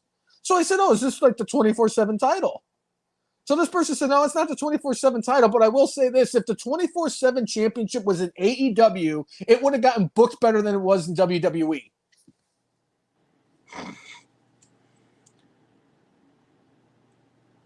People are just looking for a fight with me. Why? Is it because my handle is Brainless Uno? So I'm the brainless one, so people don't think I have any kind of intelligence? Is it because it's my name? Is it because my diploma says Bristol Eastern High School written in crayon? Is that what it is? Is it because I've scored single digits in IQ tests for a very long time? I've scored less than Vince Young on the Wonderling test for the NFL just to prove a point? Do they not see that there's actually like some kind of form of intelligence in here? You're going to tell me that the guy who's high on coke, who doesn't even know how to book an entire women's division, is going to do a better job at booking a 24/7 title than the WWE did? Who the fuck does he have that's our truth? Who does he have running onto a golf course in wrestling gear to win a championship? I don't see, I don't see any of the people from ESPN. I don't see Kevin Harvick winning the 24/7 championship in AEW. I don't even think half the people who won the 24/7 championship know AEW exists. And then it's just like, so what did Okada win? Did he win the Saudis' greatest Royal Rumble belt that Braun Strowman won and never defended? Is that what it is? And then, of course, Tony Khan's trying to explain what this Continental Championship was. And if you thought I was confused before, oh my God. You let coked out Tony Khan try to explain something to me. I felt like Charlie Kelly when I'm in there trying to figure out the whole mailroom situation and all this shit's on the board. That's me trying to figure out what is this. So is there a Continental Classic for every pay-per-view and it's going to be defended on every pay-per-view? So Okada has to now defend his title in a tournament every pay-per-view? So yes. So let me get this straight. So now not only are we getting blood sport matches and 37 title matches and only one women's match, you're going to have a guy now defend his title in a tournament at every pay-per-view. So now they have all these championships. So now they're wrestling twice a week. Now they're wrestling 3 times a week, technically. So now they're wrestling 3 times a week, just like WWE. They now have all these championships, just like WWE. It's only going to be a matter of time before they have women's tag team championships, just like WWE. They're going to have pay-per-views every single month now, just like WWE. They showed a poster of AEW, and I just couldn't believe it because the whole poster was former WWE stars. And it's like, I remember early on in the days, like, they don't have that many people in WWE. They don't need that. They don't need all these WWE people to be successful. Really? Is that what you said before they signed Bryan Danielson? I'm sure it was. I'm sure you were upset about that. Or Claudio, Miro. I mean, to be Aleister fair, Black. I think with Danielson and Castagnoli, you could claim them more. You could claim them as Ring of Honor people. I know that they got broader exposure being in WWE, but they had significant careers before that. All that, like, being said, like, just It's just, my thing is why do these nearsighted, moronic, low intelligent neckbeards who think that guys who wrestle with exploding sneakers and fight fuck dolls, it's just a good. I don't get it. How are you going to tell me this? There's 97 championships in AEW. The only thing there's more of than championships is stables. And you got rid of QTV. You put QTV out there every single week. You don't even know what the fuck you're doing with Powerhouse Hobbs. You've completely ruined freaking Wardlow. Your women's division is an absolute joke. Your most expensive woman, who has pissed off your entire locker room because she's making $5 million a year, said in her introductory press conference, yeah, I plan on going back to WWE at some point. Ha ha. ha ha. And then to top it off, I mean, on top of the fact that Okada wins basically in his second match, he wins the title. What does he think is Santino Marella? Beating Umanga? And then to top it all off, to make it all the matters worse, Tony Khan, all this shit with Jungle Boy. Jungle Boy comes out and says that I tried reaching out to AEW to see what was going on. I didn't think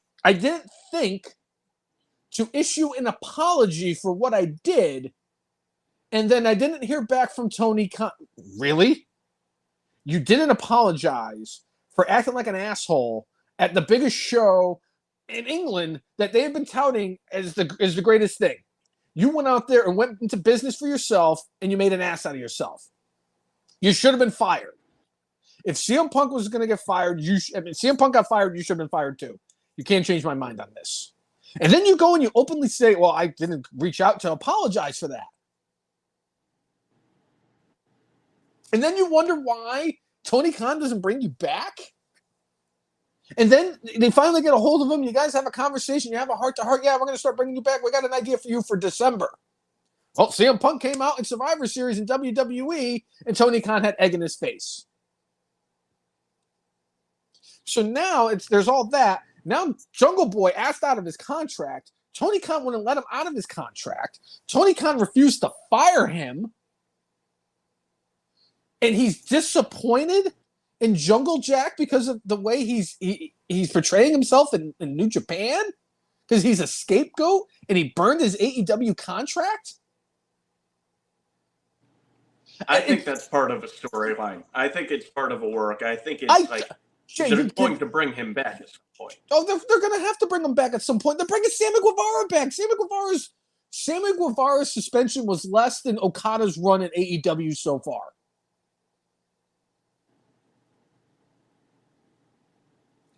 I'm just telling you right now, this man has no business running a wrestling promotion.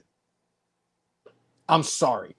He has no right running a wrestling promotion. The fact that 5 years, and then on top of it, 5 years, not even 5 years into the the birth of AEW, he's talking about a Hall of Fame.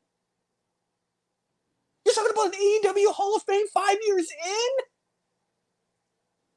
Name me anybody in any sport who had a run of 5 years that warranted them being in a Hall of Fame. You can't. That's the existence of their whole business. What are you going to do? You're going to put in Sting? Why? Because he wrestled for 8 million years and he spent like a couple of years there and watched Darby Allin almost die in his last match? By the way, and now Darby Allin is not going to be climbing Mount Everest.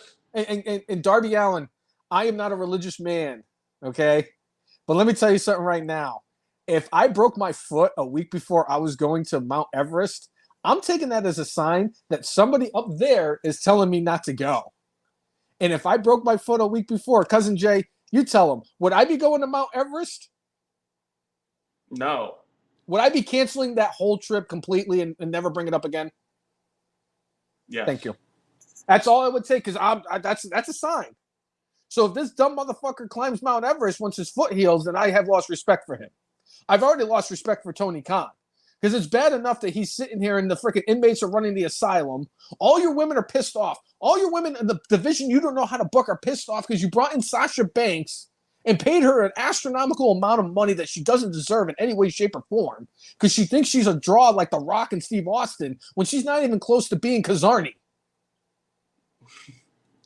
This woman is not That's even... She's true. Okay, fair enough. That's not true. She's a bigger star than Kazarni.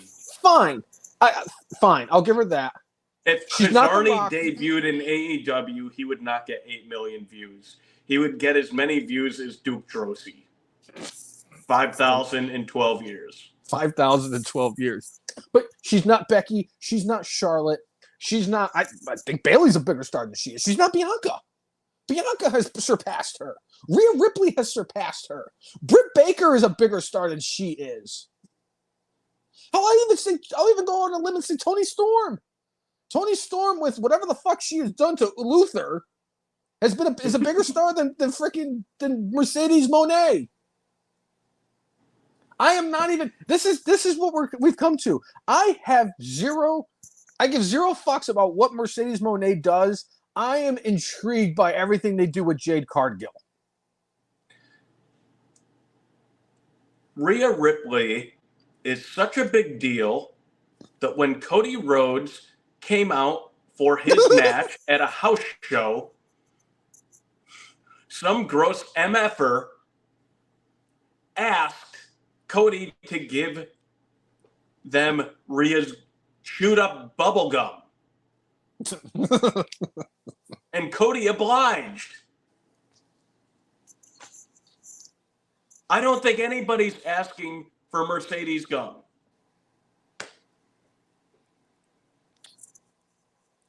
I don't know why, but I have one question. Because when I saw that, and then I saw it again, and then I saw it again, I must have seen it like 30 times already in the last few days.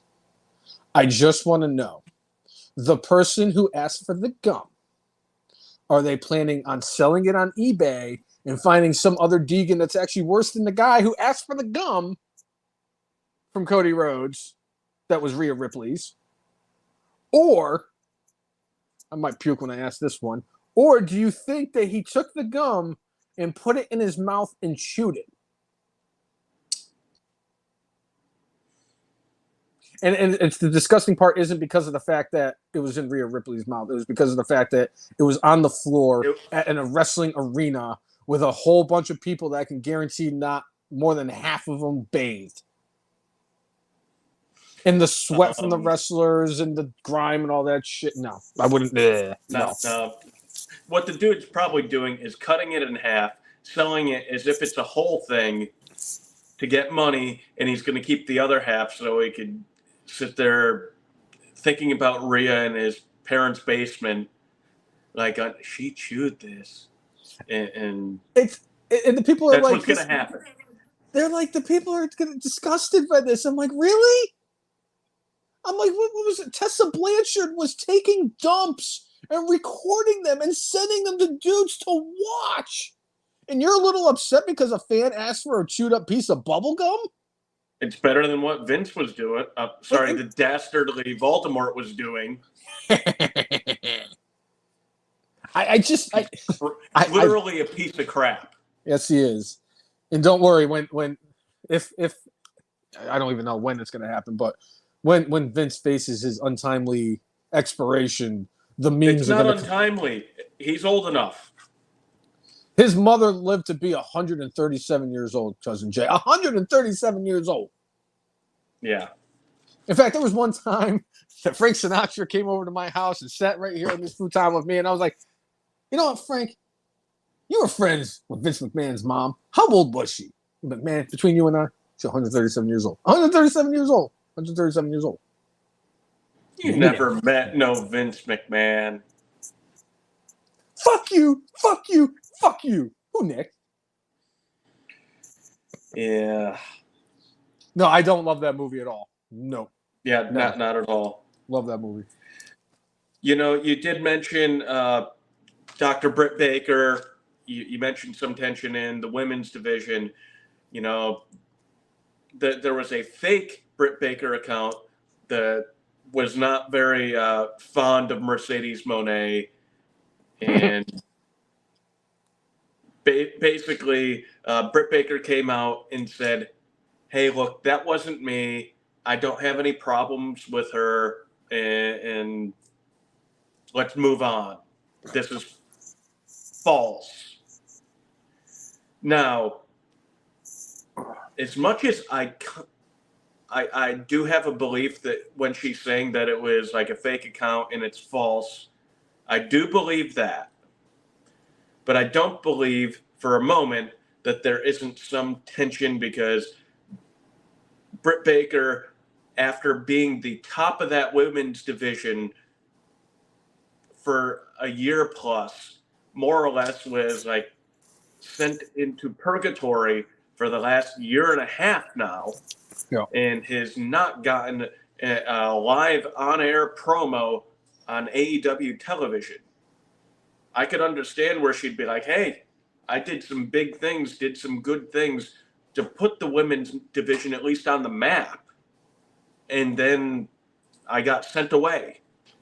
And now you bring in this, you know, Mercedes Moné. Well, guess what?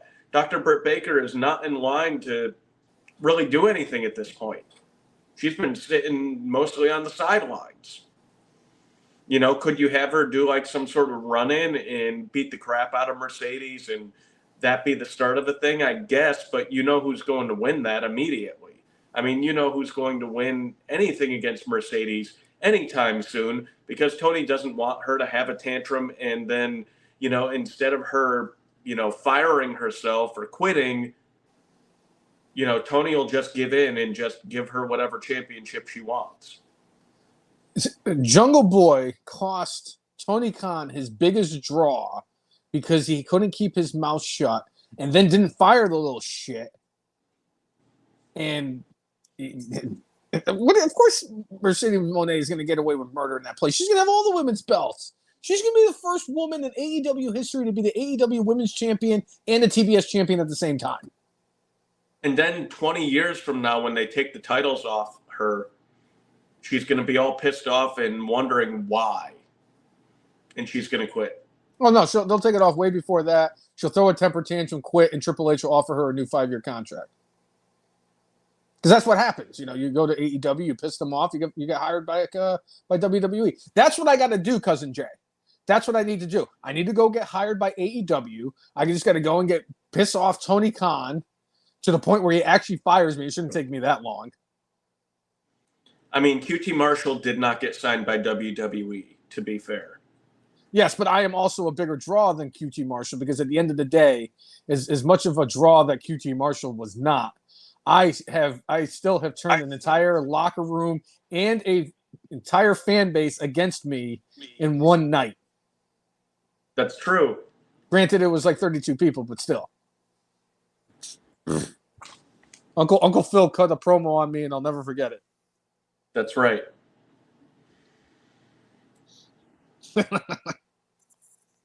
One of these days, I'm going to have like the Hulk Hogan version from our Hampton Roads Championship Wrestling, like what really happened in the eyes of Hulk Hogan. Maybe I'll do that like once a week, like once an episode. I'll do like a reminiscence of a story of our past that Hulk Hogan tells.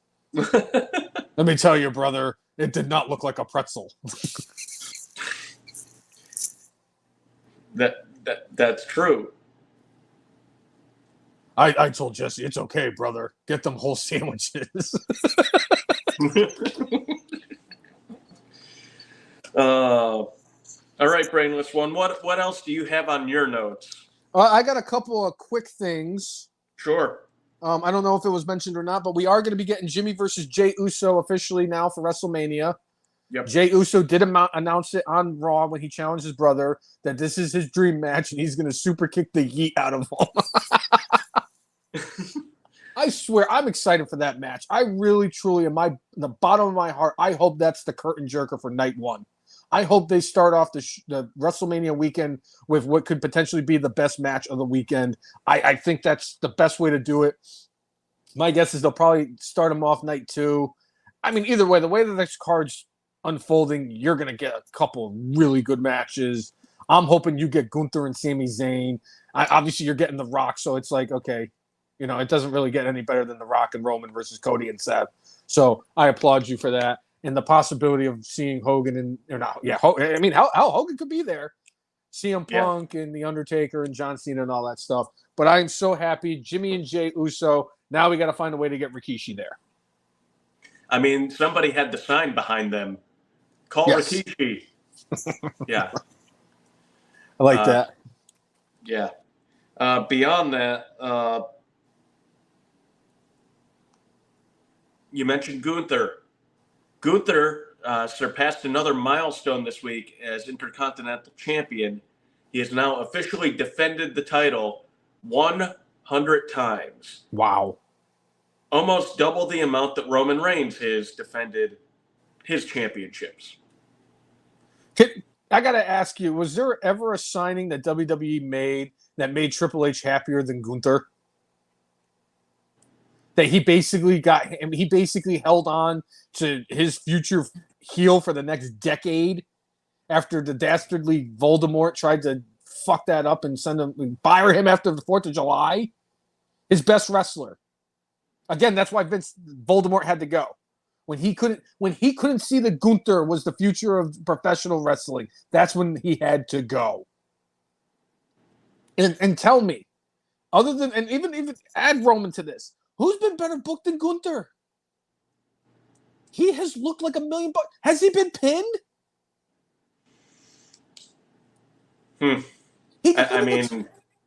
Yeah. He defended the title 100 times in 600 plus days as champion.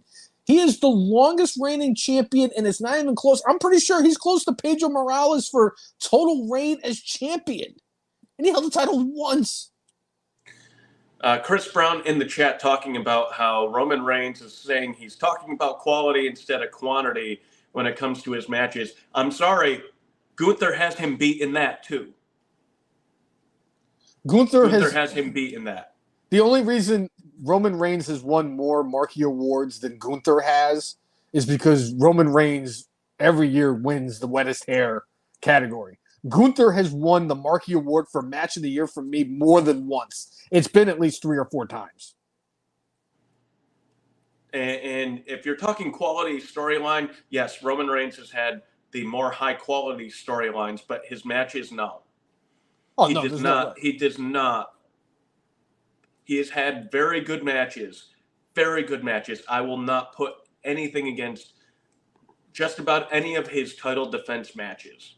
Most of them have been really good. But I'm sorry. Gunther's are better. Gunther's going to be, if it's not this year's PWI's #1, he's going to be there at some point. He's going to be world heavyweight champion. He's going to have the belts. They would be stupid to not throw the rocket on his back and shoot him to the moon. That man is their biggest. That's their guy. I saw it. I knew it. He had a look and a presentation about him, and then he got into shape and looked like $1 million. That guy. Well, I'm looking forward to WrestleMania 41. If we don't get Brock versus Gunther, Cody versus Gunther. Oh yeah, absolutely. Sign me up. You can give me Gunther versus Cody. Sign me up. You can give me Gunther versus Seth Rollins. You can sign me up for that one. You can put Gunther in the ring with anybody. You can put him in the ring with the blow-up doll. I'm sure it'd be more entertaining than Kenny Omega with his fuck doll. Nia Jax. Please stop. That's not even funny. Yes, it is. No, it's not. No, it's not. Chris Brown saying Gunther versus MJF. Oof. Yeah, sign me up. There's not a name you can't. There's not a name you can add other than Nia Jax where you can say Gunther and I'm not going to want to see it. Because him and Bronson Reed had a great match. I'm sure that he could. No, maybe not. Okay, fair enough. Can you I stop? think there are a few select people out there that Gunther probably could only pull a 3-star match out of. And it's funny, too, because I can sit there and be like, yeah, okay, so Nia Jackson, the Great Khali. Yeah, there's nobody else. So what about Duke Josie? Okay. So then the great Giant Gonzalez. Ah, fuck. Okay, yeah, you're right about that. Yeah, you're going to do a Hulk Hogan. Okay, well, depends. If it's Hulk Hogan, pre-WWE or post-WWE, I think he would. I mean, could you imagine Gunther versus Hulk Hogan?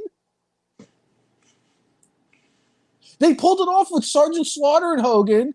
They pulled it off with the Iron Sheik. You're telling me that the Austrian who looks like he's German, who was named after a Nazi submarine pilot, wouldn't be a great foe for the real American Hulk Hogan?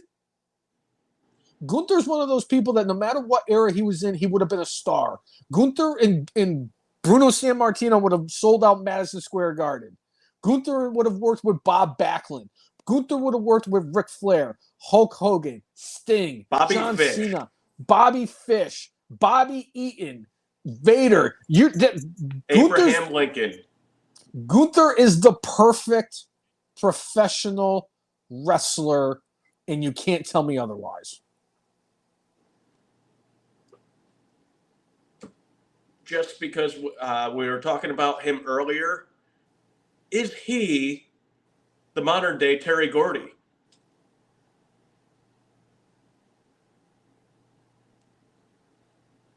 Similar stature, yeah. and just known for having that really, like, they don't wrestle exactly the same. Clearly, their personas are way different.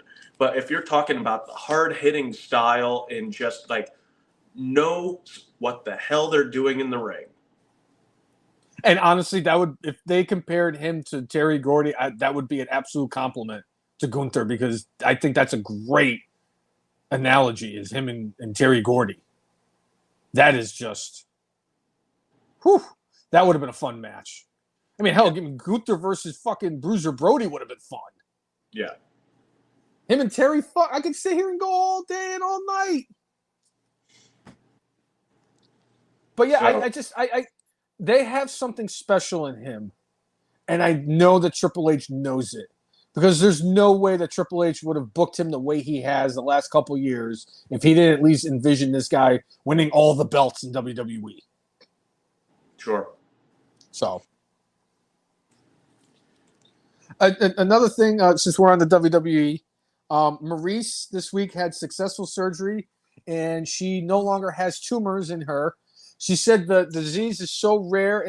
She said, I think it was like 7 out of 1 million women have this happen or something like that, or it's 1 in 7 million. I know it was one of those two. I have the number 7 stuck in my head today. But I'm just happy to find out that she has no more tumors and that she's on the path to recovery. And I hope for nothing but good things from her. Or for her, I should say. Absolutely. It's like you never want to hear about somebody, especially like that young with a family, having to deal with that, and just cancer sucks. Yeah. So. Oh, I know. Yeah. But yeah, I'm very happy for the Miz, Maryse, and their daughters, and wishing for a speedy recovery for Maryse, and I'm hoping that everything is clean bill of health going forward. And going from that, one thing that did come out this week, April 1st, we will be getting a documentary about the life of Bray Wyatt. It will be narrated by The Undertaker. Oh. I'm ready to cry again. The trailer was really good. They brought his brother into it. There were a couple of seconds of JoJo, but it was, mostly Bo Dallas, at the beginning and ending. So, we'll get to learn a little bit more about the person behind the mask, the person behind the scenes. And, everybody talked about how he made everybody comfortable, everybody laugh, everybody loved him Triple H said he could take the smallest thing and turn it into this great creative thing. I'm looking forward to see the documentary, but it definitely going to be a tough watch. I mean, I guess WWE version of Dark Side of the Ring. Yeah. Like I said, I'm ready to cry again. Still, it's 7 months later, and it still feels unreal. Like I still can't get over the fact that he's no longer here. It's really sad. But I want to see this. I know it's going to be good. WWE, for the most part, for their documentaries, does an excellent job. And I know they're going to absolutely kill this. And I'm even more excited because I didn't know The Undertaker was going to be narrating it. So that makes it even that much better. Yeah. Because I know how much Bray Wyatt meant to The Undertaker, too. So. Yeah. But one thing that is returning to WWE, it's my last note. We found out, actually today, the Slammy Awards makes their return where the fans are voting for the Slammy winners. If they have wettest hair as a category. I'm suing. Yes. We have 8 years of proof that we have been doing this longer than them. And believe me, I'm not afraid of the big bag WWE anymore because Jerry McDevitt is not their lead attorney. They don't want none. They don't want the smoke. They're going to get this smoke. They don't want the smoke from the Brainless one. But they're going to get it. I'm going to tell you right now, people, the last motherfucker that you want to piss off in this world is the Brainless one. And if they come out with the wettest hair category and then not give it to Roman Reigns, would be even worse. But if they did that, believe me, I will call 757-777-7777. Rudder Mills will be representing me. All right. It's the only lawyer I can think of down here in Virginia. I don't think John Heyman would make a special appearance for me, and that's his promise. Yeah. That dude is still doing commercials in Connecticut. Is he really? Yeah, I think he's 137 years old at this point. I actually met him once when I was delivering in Hartford. I actually delivered to his building quite a bit, and he actually rode the elevator up with me, and he reeked of cigarettes.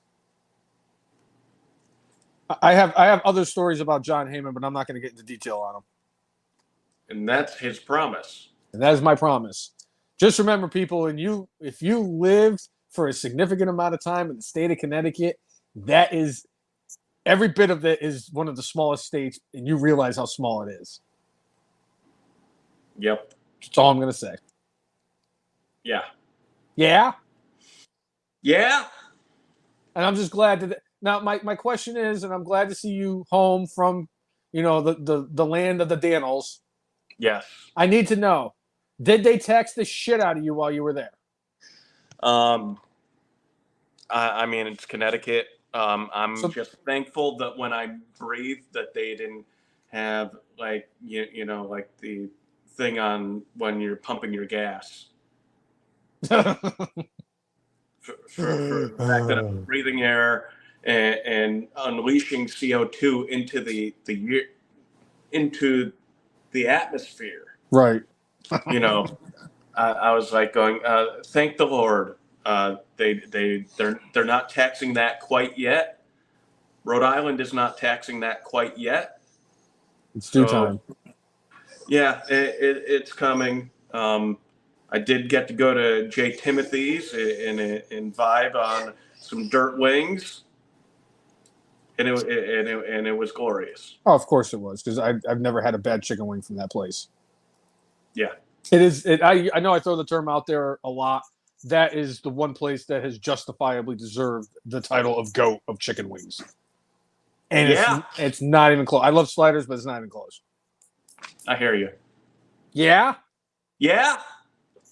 That's all I got for my notes. Yeah, I mean, I got a couple other small things. Nick Aldis tore his bicep tendon. That's right. I forgot about that. Thank you for remembering that. But he said he's not going to be missing any time. He's just going to, kind of keep on doing his thing. But I still would love to see a Nick Aldis match. But clearly, at this point, that would be about a year away.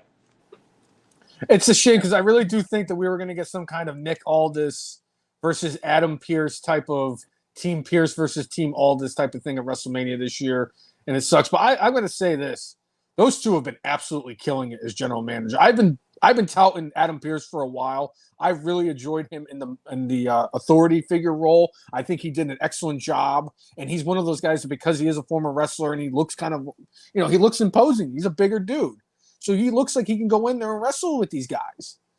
And I got to say, Nick Aldis, I was like, all right, let's see how he does. I've enjoyed Nick Aldis on SmackDown as general manager.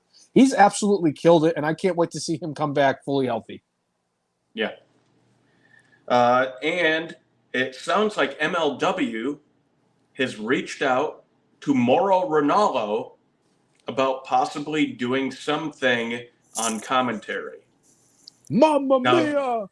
There's been no answer on Mauro's end, and I'm guessing whatever they're asking of him will not be like a long-term commitment. I think it'd be like for special one-off events, because I just don't think like a heavy travel schedule does not work for him. Honestly, I want Mauro more than anything to call the Mike Tyson knockout of Jake Paul. Same. Can't wait. Can't wait to see Tyson knock him the fuck out. Mamma mia! It's gonna be glorious. By the time Jake Paul's done with Mike Tyson, Jake Paul's gonna be like, I'm done with boxing. Wrestling is my number one love, like my brother said today. Yeah. And I got a couple other things, but I'll save them for the good, bad, and brainless section. But I do want to mention that Becky Lynch did mention that she is officially an American citizen. So good for the man. And the man also in her book posted a picture in it that Seth Rollins was not aware that she was going to post. At the time, Becky was, I believe, she had 2 titles, Becky 2 belts. She used one belt to cover here and one belt to cover down below. And then Seth used his championship to cover his areas. That's all they were wearing. But apparently Seth was unaware that this was going to end up in her book. That is great. I absolutely love it. She's one of my all-time favorites, and I'm sorry, I'm afraid to admit it. I enjoy Becky Lynch. She is my favorite of all the horsewomen, and she's gonna end up being in my Rushmore when it's all said and done, and she's not already there. Yeah. Yeah. I love the fact, and my favorite thing about Becky forever will be when they tried to turn her heel at SmackDown. When she was on SmackDown at SummerSlam, and they tried to turn her on Charlotte, and the place erupted in cheers. Yeah. Yeah. That's why Becky will forever be one of my favorite women's wrestlers, because of the fact that they tried and it blew up in their face. Just like Vince McMahon, the dastardly Voldemort, when he entered the limousine. All right. So is it time for the good, the bad, and I did say there, the brainless. Yeah. All right, Cousin Jay, what do you got for your good this week? I have to go with The Rock. I thought that the Rock concert last week was great. Again, I was like, Rock did fine when he came back 12 years ago to go against John Cena, cutting his promos, but he didn't quite have the edge he used to. Him being a tweener / heel is great. He is firing on all cylinders right now. And I love the fact that he recognized, like, oh, hey, the crowd really wants Cody to win this thing. He had the absolute right that if he wanted to, he was going to get his Roman Reigns match no matter what. And he was smart enough and had at least enough humility to say, you know what? No, it's Cody's year. Let us turn this into something great, though. I love this. And Rock was awesome last week. Okay. I like it. What do you got, Brainless One? I'm going with Maurice. I'm sorry, when you have a rare condition like this and then you get the surgery and you got almost a clean bill of health. Obviously, once she goes through all the rest of the treatments, we'll find out and everything. But the fact that they got rid of all of the tumors that she had, I had to make that my good. I'm sorry. I'm just really happy for her because I've been a fan of Maurice's for a while. I've been a fan of the Miz's for a long time, and they have two girls. So the fact that there's that happiness and something like that can happen. And it could, obviously, especially with cancer, it could have gone a whole lot worse. So, again, I'm going with Maurice for my good for this week. All right. What do you got for your bad? Mercedes Moné. Her promo on Dynamite, Felt her WWE-ish? delivery is just terrible. Absolutely terrible. It sounds like somebody wrote it for her. Nothing feels like it's flowing off the tongue.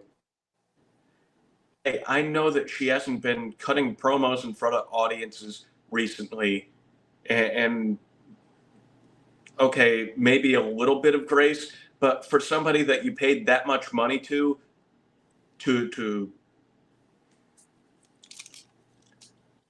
cut what I would consider, again, based off the tone, all of the other things, like a subpar promo. Yeah, I don't like her. That's never. I've been pretty plain about that. But when she does well, I have zero problem saying yeah, she really knocked it out of the park with that. Her promo sucked. Her delivery for it sucked. So I'm going with Mercedes Moné. And again, I have my opinions about Mercedes Moné. My opinions about her as an in-ring performer. As a wrestler in the ring performer, I have zero issues with her as a performer in the ring. She could wrestle. I'll give her that. I just don't like her attitude, and I don't think she's as big of a star as she claims that she is. So I think that is a good bet. For me, I got to go with Tony Khan. He really came in close to get the Brainless, and he almost unseated the Brainless. But I'm sorry, the way he's handled this whole Jungle Boy situation, you fire your biggest star when this kid's the asshole who started this whole incident. He wouldn't fire you, all that stuff. It's not a good look because he was friends with the Bucks and he kept his job, because he's friends with the Bucks and CM Punk lost his. But the fact is that Okada, on top of it, is you got Okada taking a title from your most popular and your most over wrestler. And how many matches has he had? I don't think he's even had a singles match. Just walks in the fucking door. Here, I'm going to fight for the Continental title. Give me a shot at the European whatever title. Yeah, that's great. And the whole thing with Mercedes Moné.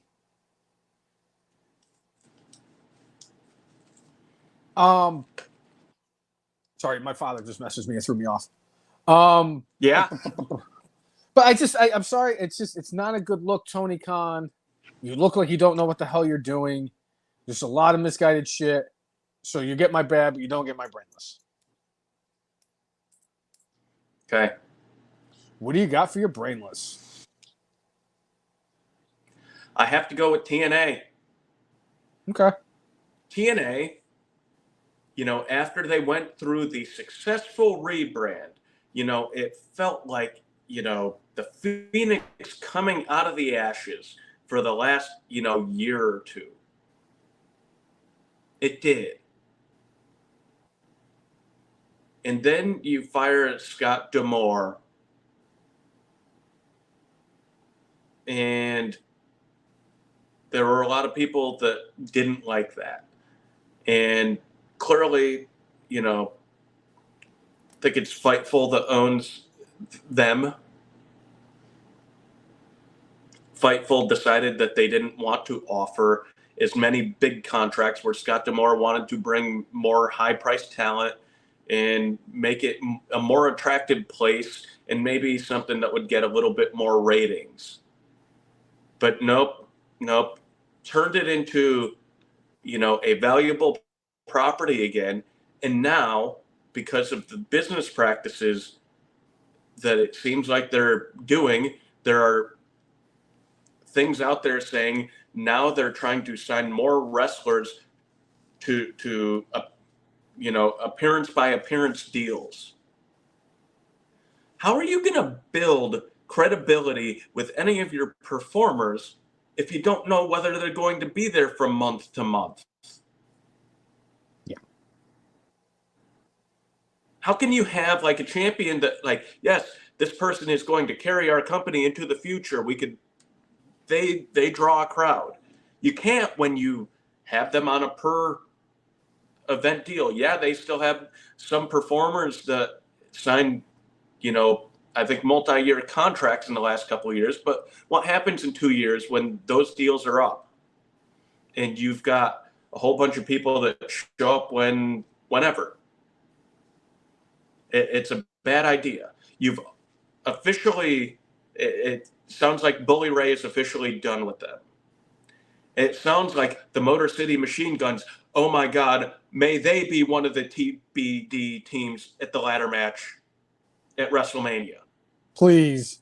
It sounds like their deals are done at the end of March. But please, you have now lost. You've lost Bully Ray and you've lost the Motor City Machine Guns already. And you pissed off Josh Alexander, who's probably your unsung hero of your roster, by extending his contract when he didn't want it to get extended. So please. TNA's just been making a lot of boneheaded moves, like worse than Tony Khan moves. It's like Dixie Carter's in charge of them again. Oh, God. By the way, who do you think would be worse, Dixie Carter or Tony Khan? Who do you want running your organization? Do I have to answer that? I mean, I guess that's just like the Giant Gonzalez versus Great Khali match. Khali, yeah. I would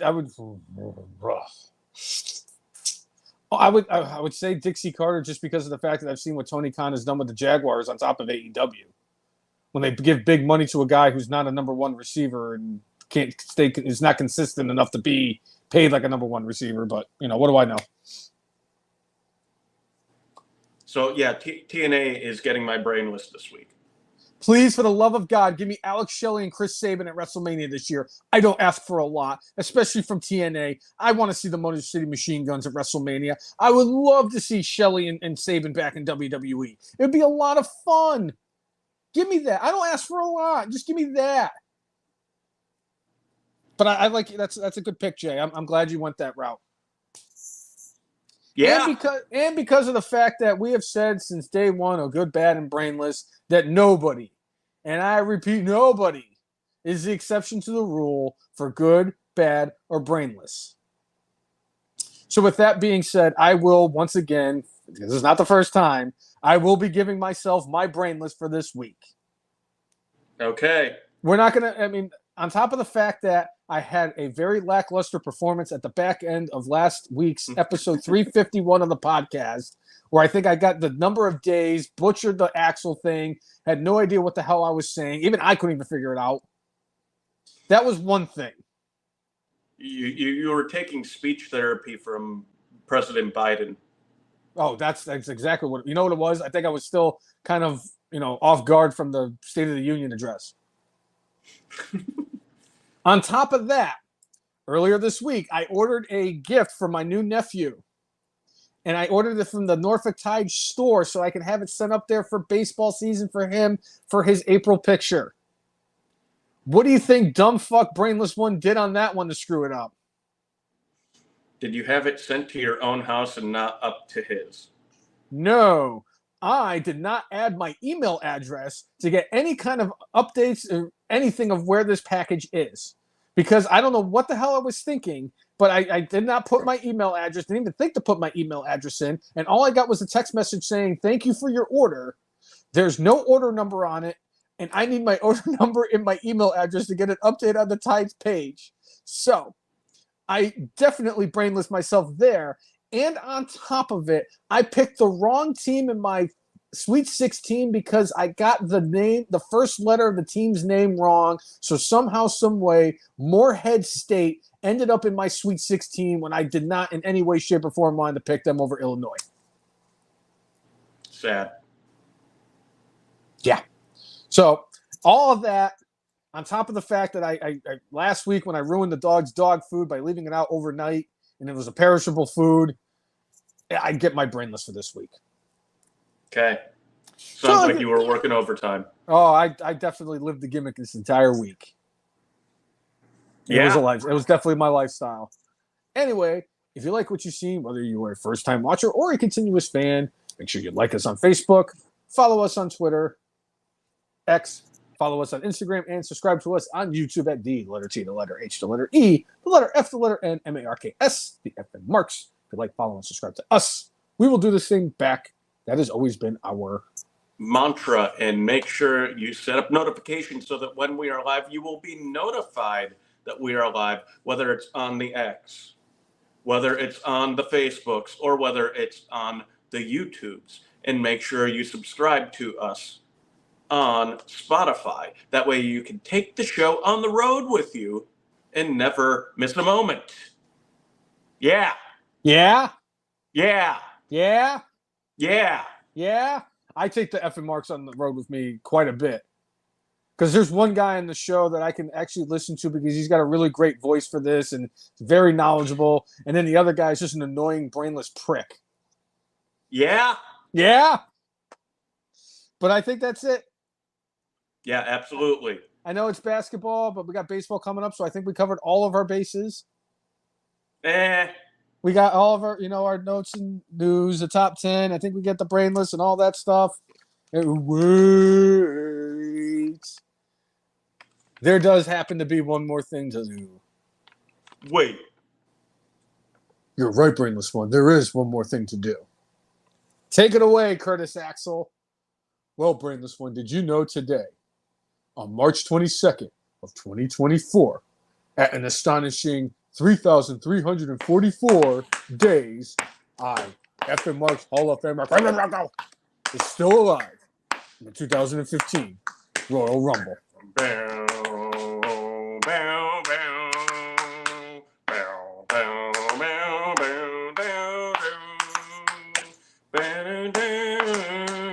So for episode 352 of everyone's favorite wrestling podcast, the Evan Marks.